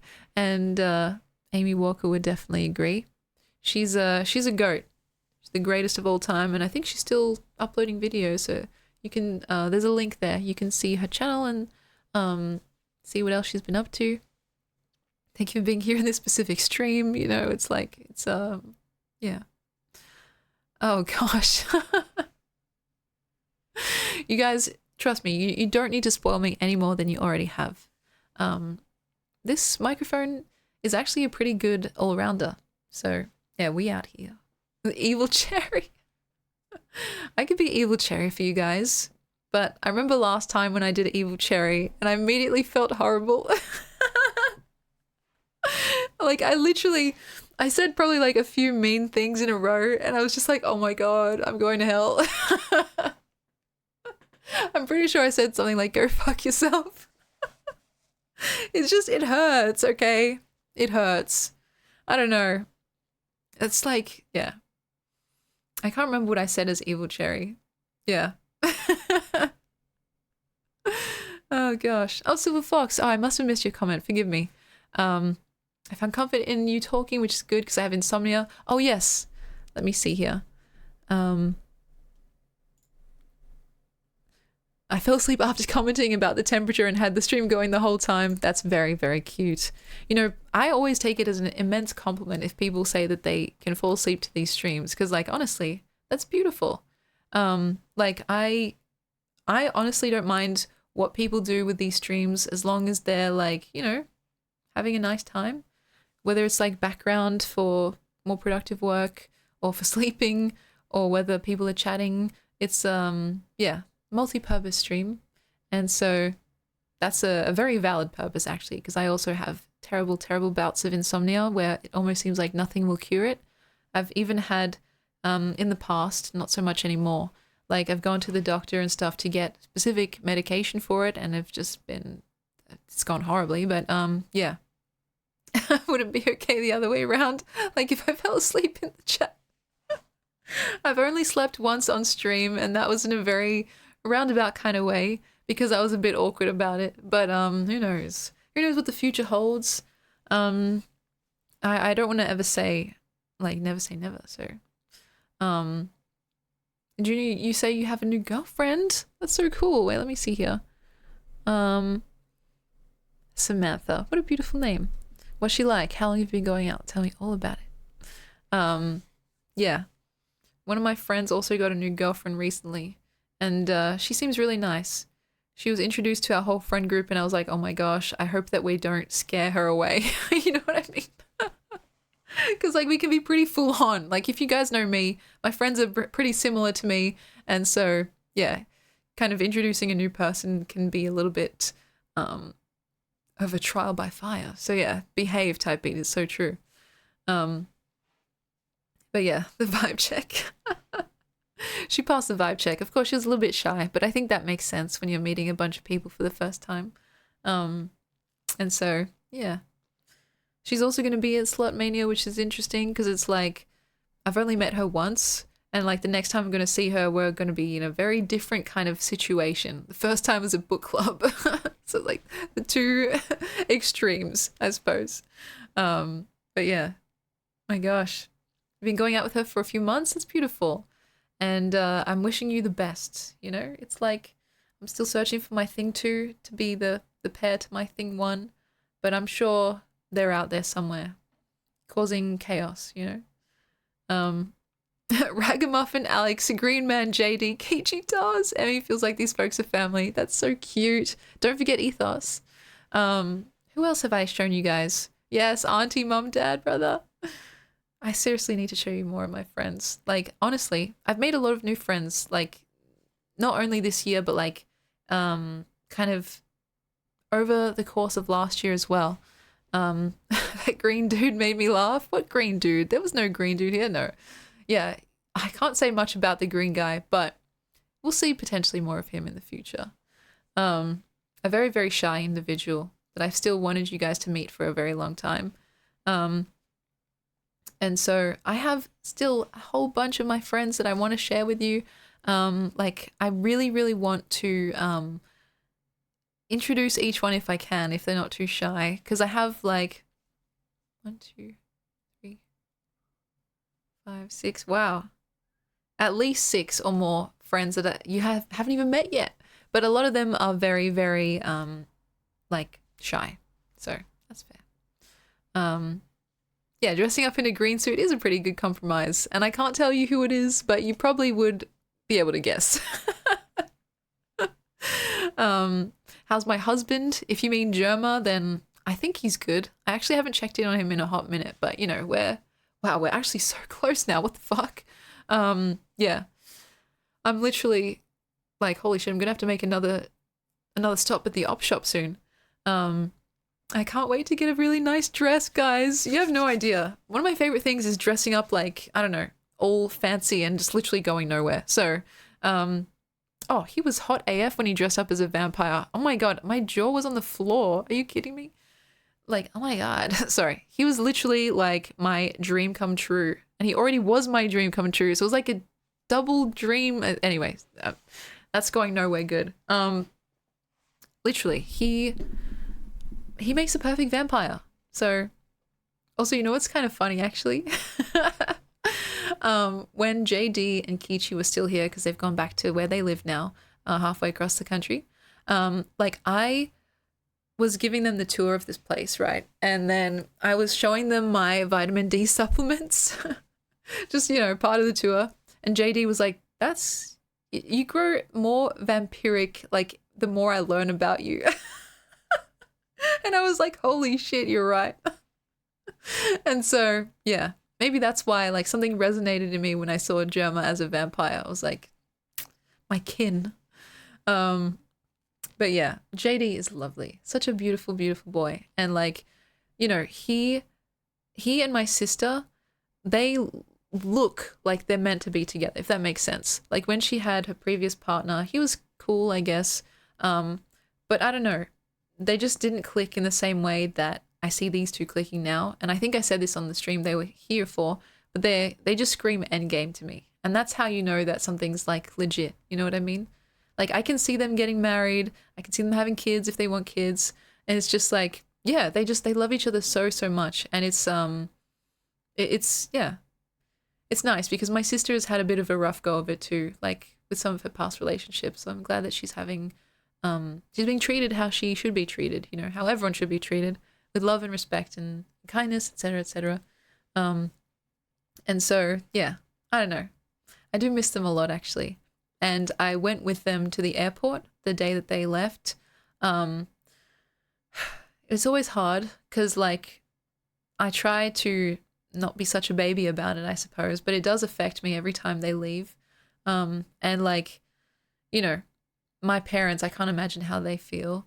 Like, it's kind of crazy because for a long time we didn't even know if my sister would ever come back to Victoria where like literally everyone else lives. But I think now my parents are a bit happier because she said like she will definitely be coming back permanently. She just doesn't know when, Because previously it was like, nah, I'm never coming back. But now she's kind of softened up a bit, and I think eventually they want to buy a house here. But for a few years, they still have to live in Perth because they are building a house. And of course, there's certain rules where you have to live there for a while to get certain benefits, etc., etc. And of course, like just to wait till the house appreciates before they can like sell it and then come back to live here. So I think my parents are happy about that. And of course, I'm also very happy about that. And so yeah, it is wild. Like you guys know, her old like partner was literally about to propose. He showed me the ring and everything. I congratulated him as graciously as I could. And like, yeah, I don't know. Last year, a lot of people that I knew broke up. Like seriously, it was a year of breakups, at least from people like my friends and family and stuff like that. And so yeah, it's kind of I don't know. Stay safe out there. Me and Germa are fine. You know, like Germa and I were like this. So, but yeah, I don't know. It was one of those years where people were just kind of like making big changes in their lives, you know, and yeah. Martinez, welcome in. Thank you for the hydrate. I'm on my last little bit of water here.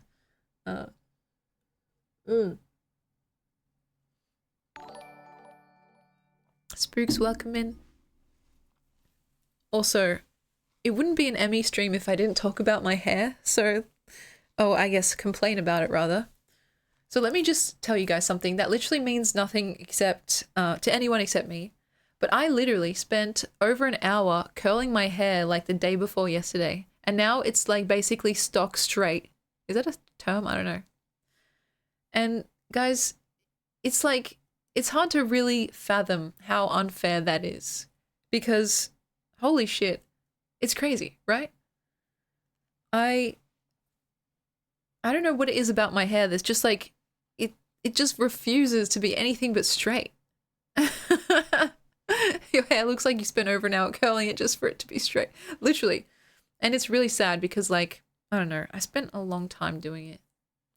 And like it looked really nice. Like I don't know if I have a photo of it just after it was done. But it actually looked genuinely nice. Now it's like flat AF. So, this was me yesterday.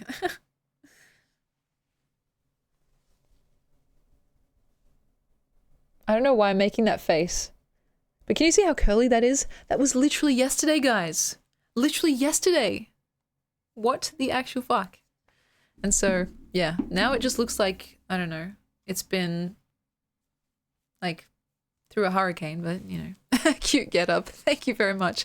The reason I was dressed like that, I should explain, is because I went on a little like girls' night out with one of my best friends and her best friend, I guess, who I'm hoping can also become my best friend because she's really pretty and like I want to go out with her, but like I don't think she likes me like that. But anyway, we went to like a Barbie themed kind of cafe situation without revealing too much about it.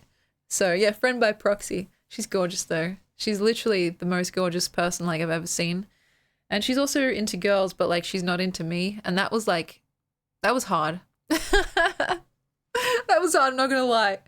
And so yeah, I did ask her out once and then she said like, she very, very gracefully rejected me to the point where I was like, damn, I actually feel like that's the nicest way I've ever been rejected. And like, I don't know. I didn't know it could be that graceful. But then, yeah, she's really pretty. And so now I also genuinely just want to be her friend. So yeah, we went out to this Barbie themed place. And so I had a little pink dress on. I had a little Barbie bag as well. And that's why like I was curling my hair and stuff. But yeah, it does suck if you're getting rejected, but I think there are degrees to how much it stings. And I think she did her best to make it sting as least as possible. Right. And she said something like, I'd love to get to know you better as friends. So it's very soft rejection. But yeah. Yeah, I felt like being like, what? Just tell me why. Tell me why. But like, you know, you don't need, or like, she doesn't owe me any reason why. She just like said, you know, I just want to get to know you better as friends. And like, okay, I'm picking up those signals loud and clear. because I did come onto her pretty strong. I was like, I sent her a poem that was like basically stating my intentions quite clearly. Um, and then later on, I talked to my best friend who was saying that like she actually doesn't really date that much in general. She had a bit of a bad experience with her previous, like her ex-girlfriend. And so I was kind of, I'm not gonna lie, I was pretty glad to hear that. Not that part, but the part where like it wasn't just me that she rejected, because she like actually gets asked out quite a bit. And like yeah, it's not like she said yes to everyone except me. So as potentially cruel as it sounds, I was like, oh, okay, so I'm not like the odd one out here. It's just like not really, she's not really in the dating scene right now, which is totally fair, you know? But yeah.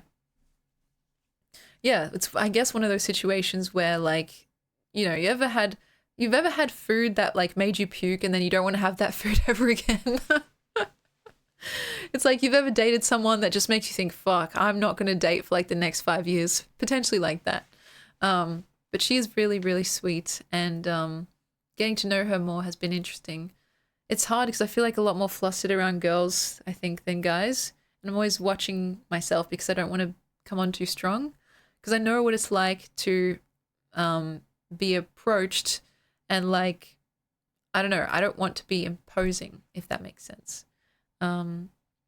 But yeah. Oh gosh, I did not try to ask her out as Evil Cherry. I don't know, maybe that would work. But for now, like I'm taking what she said as like a hard no. So like, you know, if ever in the future she like says to me that she'd be interested in something like that, of course I'd be open to it. But like for me now, that's a total no-go zone. I genuinely just want to be her friend as well. And yeah, so I'm still looking for my thing too.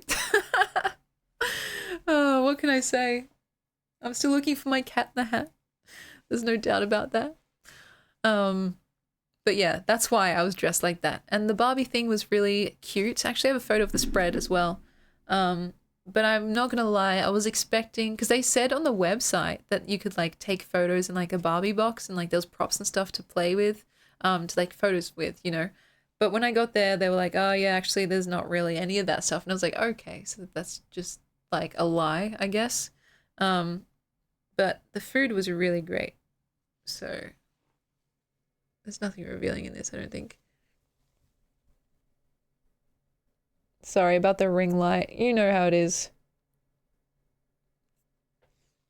But yeah. I keep volunteering to be your thing too, but Emmy keeps ignoring it. Cody, you're already my... What's the word? My Cody in the hat. There's no doubt about that. Super spondiferous feline. Oh gosh. But yeah. I don't know. It's kind of fun to just also be single in the sense that like, you know, I can flitter and flutter by and have my fun and like not have to yeah, feel particularly like tied down. That's a horrible way to explain it, but do you know what I mean? Like I enjoy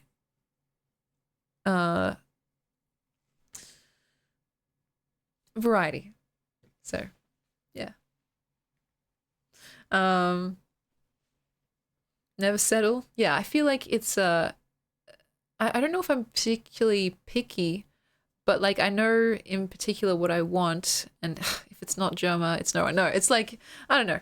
It's more just like I'm not in a rush because I still get everything that I would want in general, like in terms of friendship and intimacy and like you know, a strong support system with my family. So I don't feel like I have I'm not wanting, if that makes sense. And like if I want to hook up with someone, like I can still do that. Like, you know what I mean? It's like there's no real gaps in my life right now just because of the way my friendship groups are structured and my family is also tight knit, you know what I mean? Yeah, needs are met. And so I am very, very, very blessed. That's something that I always keep in mind because like, you know, it's a privilege. It's an utter privilege. And I know that not everyone is as close with their family. And yeah, like it's something that even my friends have told me, like, damn, you guys, when I was living with my parents, you guys had dinner together at 6 p.m. every night. That's crazy. Like we all just ate in our rooms. And it's like, yeah, it's just kind of something that I guess when I was growing up, I didn't even realize was like a such a unique thing. But yeah, it's something I try not to take too lightly. And to be honest, I have been kind of neglecting my family in the recent days because like I've had like the book club stuff and philosophy club and like going out with my friends. So I think I should probably pick a day where I can just go over and have dinner like old time's sake and see my bro and all that. So but yeah. The difference between, let me see what that said. The general views of closed versus open relationships. Honestly, I like all kinds of configurations of relationships, which is probably unsurprising. Most people have exclusive relationships, which makes sense. To me, I think I'm a bit more open in like what I can conceive of and like what I would be comfortable with. You know what I mean? Because I think, I have so much love in my heart and I don't necessarily feel like I'd be a jealous person. So, yeah, I don't know. It's hard though, because it's one thing to say that you wouldn't be jealous and it's another thing to actually be tested, if that makes sense. And so, like for instance, if I was with Germa, sorry, I should stop using him as an example and probably start using someone fictional so it's not actually, confronting. But like, let's say I was with Aragorn, right? If I was dating Aragorn, he is like, he's, in my mind, I guess, if I was thinking through this, such a wonderful individual that I would want for other people to also experience that, if that makes sense. Yeah, if I was dating Elvis, yeah, that's a perfect example, right? Like how could I potentially even dare to try and hold the masses back from someone like Elvis? Like he was born to be adored. And so like, I feel like having that proprietary claim on someone in a way would kind of dim their light or at the very least make them feel miserable. And so I don't like the thought of that, making someone like constraining them if they don't want to be. And so yeah, I don't know. I think I can pretty much go with the flow. And I tend to be pretty amenable to, I don't know, the vibes. Hopefully passing the vibe check. Yeah, it's kind of complicated, I guess. I guess for me, I'm just like, am I having fun? Yes. Is this other person having fun? And does it like fulfill my axioms, etc., etc. See, like you got asked out by someone. You haven't dated in 10 years. I was like, cool. But if they're already in a relationship, I kind of got scared. So I feel like a little lost. Ooh. Are they in an open relationship or are they just trying to cheat? Because like that's a big no-no. But if they're open, then that's cool. I would trust that they're like actually being legit. They're open. Yeah, that's cool. Like, it's actually crazy. Like, I'm pretty sure most people, like in Hollywood, for instance, are all just like swinging and like, swapping and swinging. Like, I don't know, it just feels like it's pretty normal nowadays. It's still definitely kind of wild to think about, but like, I don't know. I've never really understood how, what's that word? Like, when it comes to monogamy, all of a sudden you're expected to just like, I don't know, cut off like a pretty normal part of one's own sense of self and desire, etc., etc. But anyway, I'm probably not the authority to speak on this type of thing. But from my own point of view, like, I don't know, maybe I should have been born in like the free love 60s, 70s. Be like, just peace and love, man. Oh gosh. That being said, like, I'm talking about like ethical non-monogamy and stuff like that. Like, if you're actually cheating and stuff, that's horrible. And yes, I think cheaters should be definitely caught and not looked to for like a what to do list. Grew up vanilla in everything type beat. This new world is unraveling. A whole new world. A new fantastic kinky world. No one to... I feel like that could go bad pretty quickly, but yeah. Not sure if I could ever do non-monogamy. Yeah, that makes sense. Give me two beautiful people and maybe my tune would change. Oh god. Yeah, I think for me it's a very Oscar Wilde perspective because like if I see beautiful stuff, like I just want more and more and more. And I like to like part of the pleasure for me is also sharing beautiful things with people. It's like an aesthetic joy. So I don't know. Do I think fake scenarios to catch cheaters is ethical? Good question. I honestly don't know. I think if you're inventing traps and tricks, then it kind of shows that your relationship is already a bit on the rocks. Like if I were with someone, I would probably want to be so secure in that relationship that I wouldn't feel the need to try and trick them or like to even have the thought to do so. Because like I'd be like, you know, I trust them. But I know some people have baggage and like situations arise that are more complicated than that. Still though, at times it's like if you go looking for something, you'll probably find something, you know, because you're already set on a particular outcome, right? And treating someone with suspicion, especially if they haven't earned it, can feel quite accusatory and like can kind of, I don't know, push someone away, even if that's not your intention. Yeah, it's complicated. Moral of the story, it's complicated. That's why, you know, I just need my thing too. Like there's nothing more to think about. Yeah. I need my my Odin. I'll be the Ada to Odin's complicated weird love triangle thingy. No,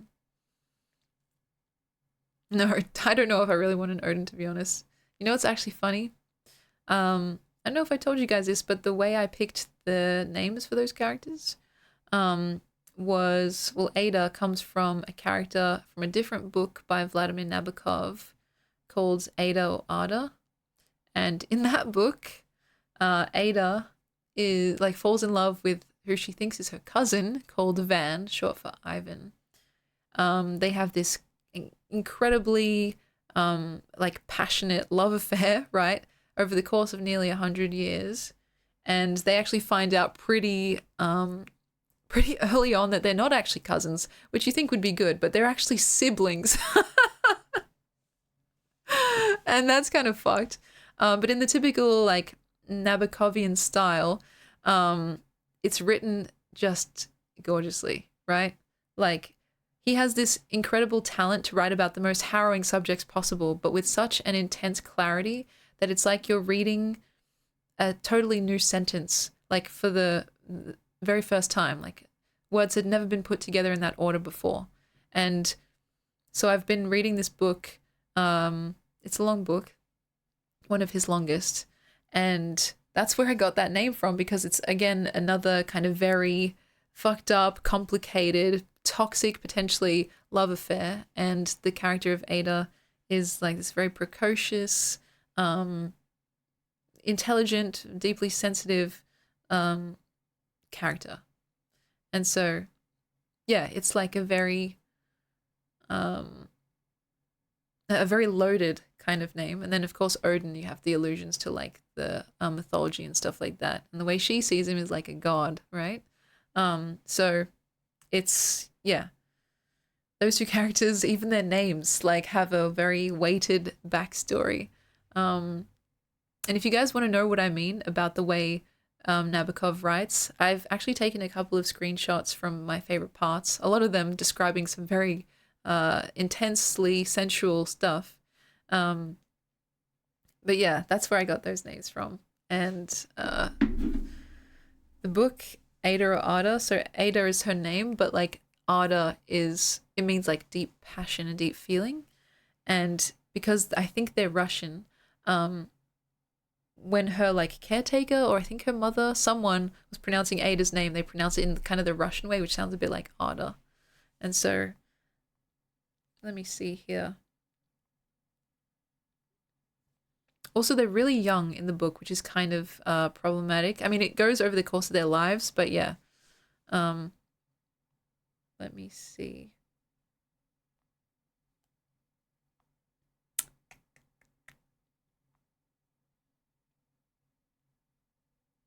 Oh, I can't. A lot of this is pretty raunchy. I don't know if I can read it.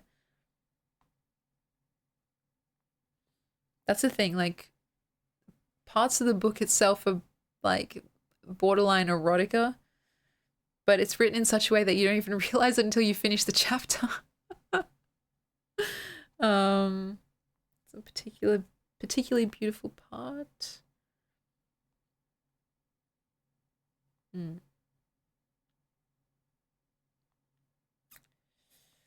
Give me a sec, guys.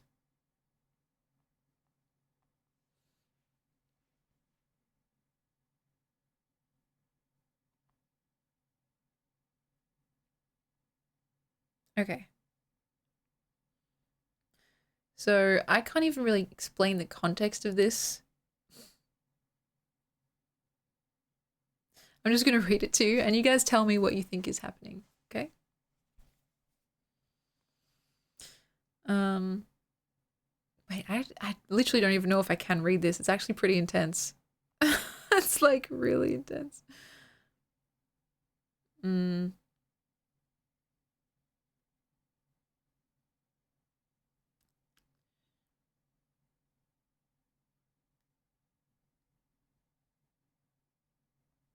You know what? Fuck it. Let's just do it. Yeah, Twitch TOS. I know. I'm scared, guys. Um, you know what? I'm gonna read one that's less intense, but still beautiful because I literally don't want to get in trouble. If you want to read the book, it's available out there. So, um, oh hello, Jeffreyson. It's been a while. How's your poetry? Have you won any more contests? We're about to read an excerpt from the book by Vladimir Nabokov, Ada or Ada. So, this is Ada talking about how when she was younger, she saw a horse's, you know what, and didn't know what it was. So, with that, let's begin. She thought, Arch Ada said, how truthfully was another question, that a foal was dangling with one black rubber leg free out of Drongo's belly because she did not understand that Drongo was not a mare at all and had not got a pouch as the kangaroo had in an illustration she worshipped. But then her English nurse explained that Drongo was a very sick horse and everything fell into place. Fine, said Van, that's certainly fascinating, but I was thinking of the first time you might have suspected I was also a sick pig or horse. I'm recalling, he continued, the round table in the round rosy glow and you kneeling next to me on a chair.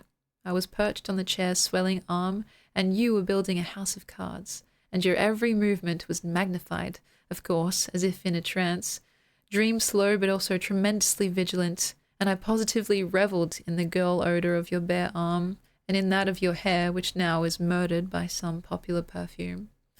I date the event around June 10, a rainy evening less than a week after my first arrival at Ardis, where Ardis is like the mansion where all the family stay.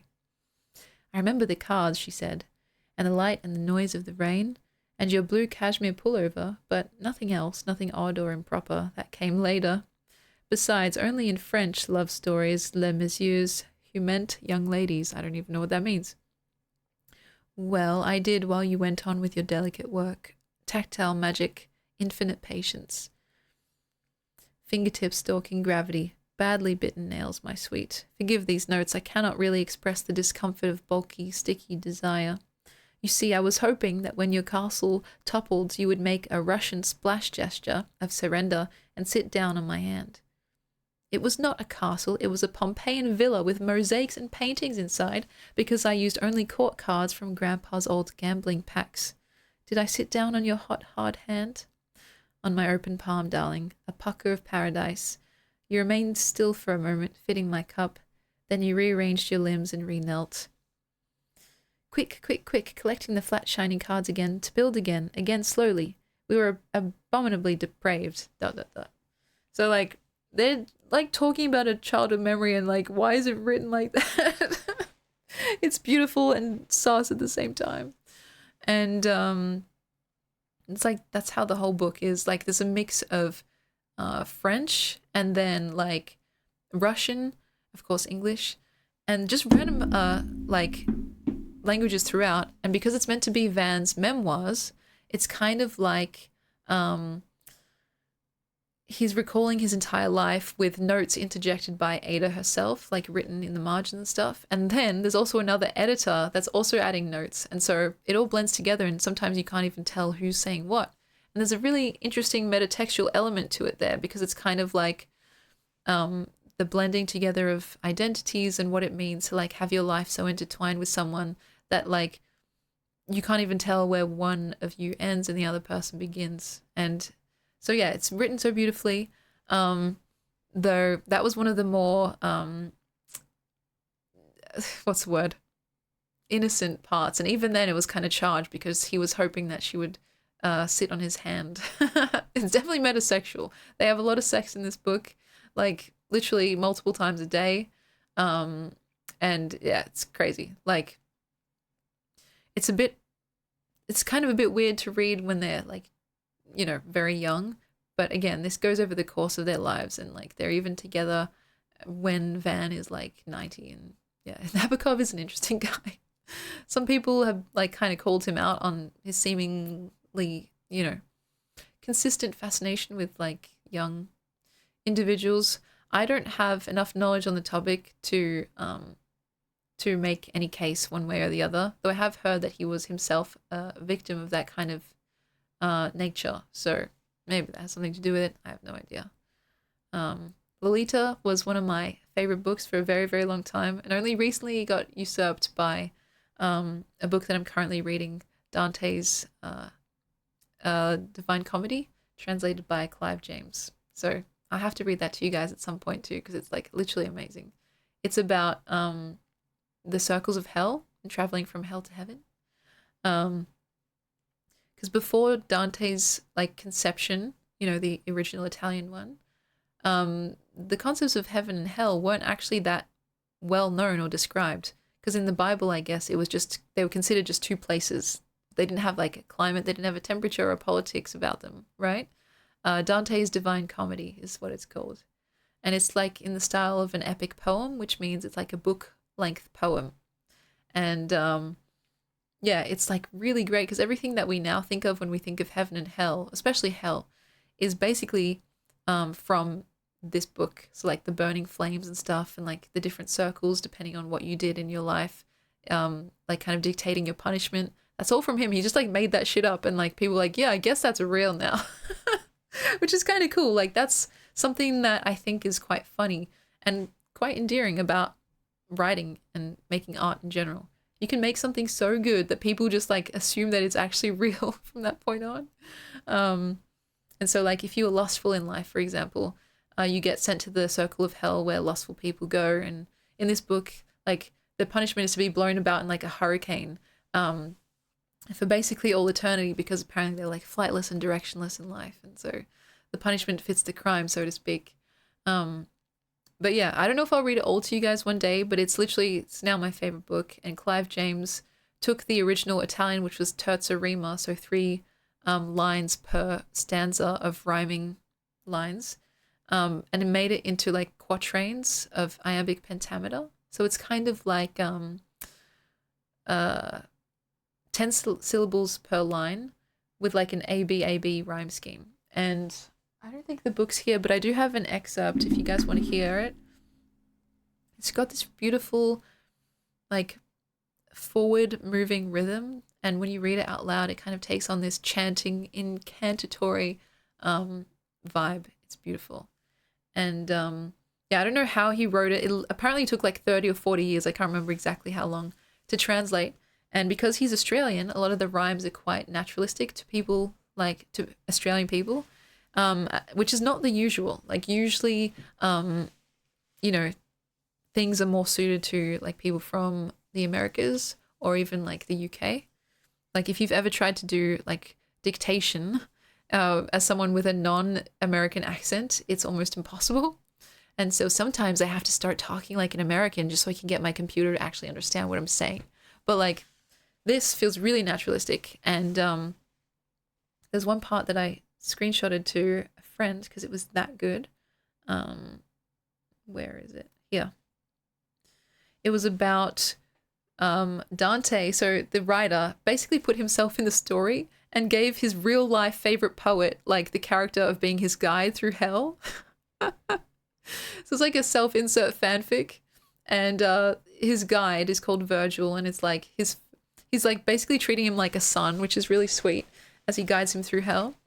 And this is as they're walking through like the first part, which is kind of a limbo, like they're waiting to actually get into hell, and it's like a really scary and harrowing and kind of frightening situation, but it's written with such beauty and such technique and finesse that you're almost like, whoa.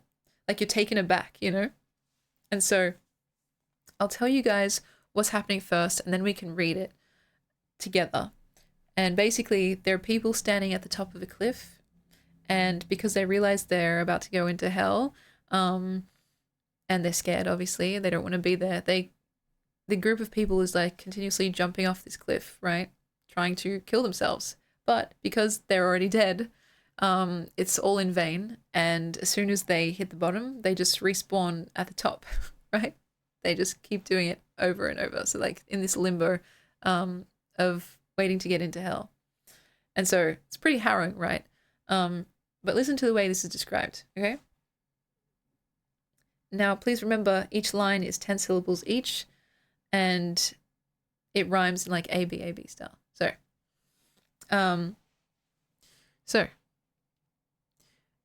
Starting from the middle of a line because for context reasons. Then they squeezed up tight together, sobbing on the ragged edge that waits for all who hold God in despite. Charon the demon, with hot coals for eyes, herds them yet closer with time-tested signs. To anyone who lingers, he applies his awe. And as the autumn redefines a branch by taking off its dead leaves one by one until the branch looks down and knows its own dress, falling as it comes undone, so Adam's bad seed, grain by bad grain, throws itself from that cliff, not just at a run, but flying. As the falcon to the glove swoops home when signaled. Out across the black water they flock, whereat the heights above that they have left, without a pause, go back to being thick with people, a dark spring filling the branch for its next emptiness. How does someone think to write that fucking good? The idea of a tree, like, losing its own dress, as in the leaves, and, like, falling to the ground and looking down and seeing what it used to be wearing. And that's, like, describing people jumping off a cliff and killing themselves, and then them respawning as, like, the tree, as a spring filling up, readying itself for its next emptiness. What the fuck? It's amazing. And yes, Spooks, you're so right. Also in the book, Dante basically just put everyone that he hated in different parts of hell and like name dropped them and shit, and also different cities. He was just like, this city sucks. And he put his friends and like his crush in heaven. And it's just like, it's so funny because it's like, it's so petty, but like literarily and technically so proficient that it's like, yeah, you go, Dante. And yes, you can buy it or you can find it on the high seas, if you know what I mean. It's the Divine Comedy. Here, I'll type it in the chat. The Divine Comedy Dante, translated by Clive James. There's a bunch of translations, but that's just the one I happened to pick up, and I love it so, so much. I'm nearly done. It's quite long because it's separated into 3 books, essentially, which have each 33 poems, and I'm up to the last one, which is called Paradiso, which is like the last little leg before reaching like basically God and becoming one with God. The first is Hell, where Dante and Virgil are moving through together, trying to get out. It's the only way out. And then the middle is called Purgatorio, where it's kind of like the in-between, traveling up a mountain. And so I just finished that recently, and it's just been so good. It's like, as I was reading it out loud, not just then, but like on my own, I found myself getting literally lost in it to the point where, like, I don't know, I just felt as if there was a movie playing in my mind's eye. And I tend to have like trouble picturing things in my head. Like I have a mild form of aphantasia where like it's hard for me to imagine things in my brain. But I just got so lost in it that I was just like, oh my God, I'm there. Like I'm walking through the flames of hell and like looking at all these random people that have done things in their life. And it's just so beautiful despite the elevated language. If you read it through slow enough and like with enough attention to the words being used, which I totally agree, none of them feel unnecessary. You can actually pick up what it's saying even if you don't necessarily understand every single reference and like name drop, etc. But yeah, it's gorgeous and like it's, I don't know.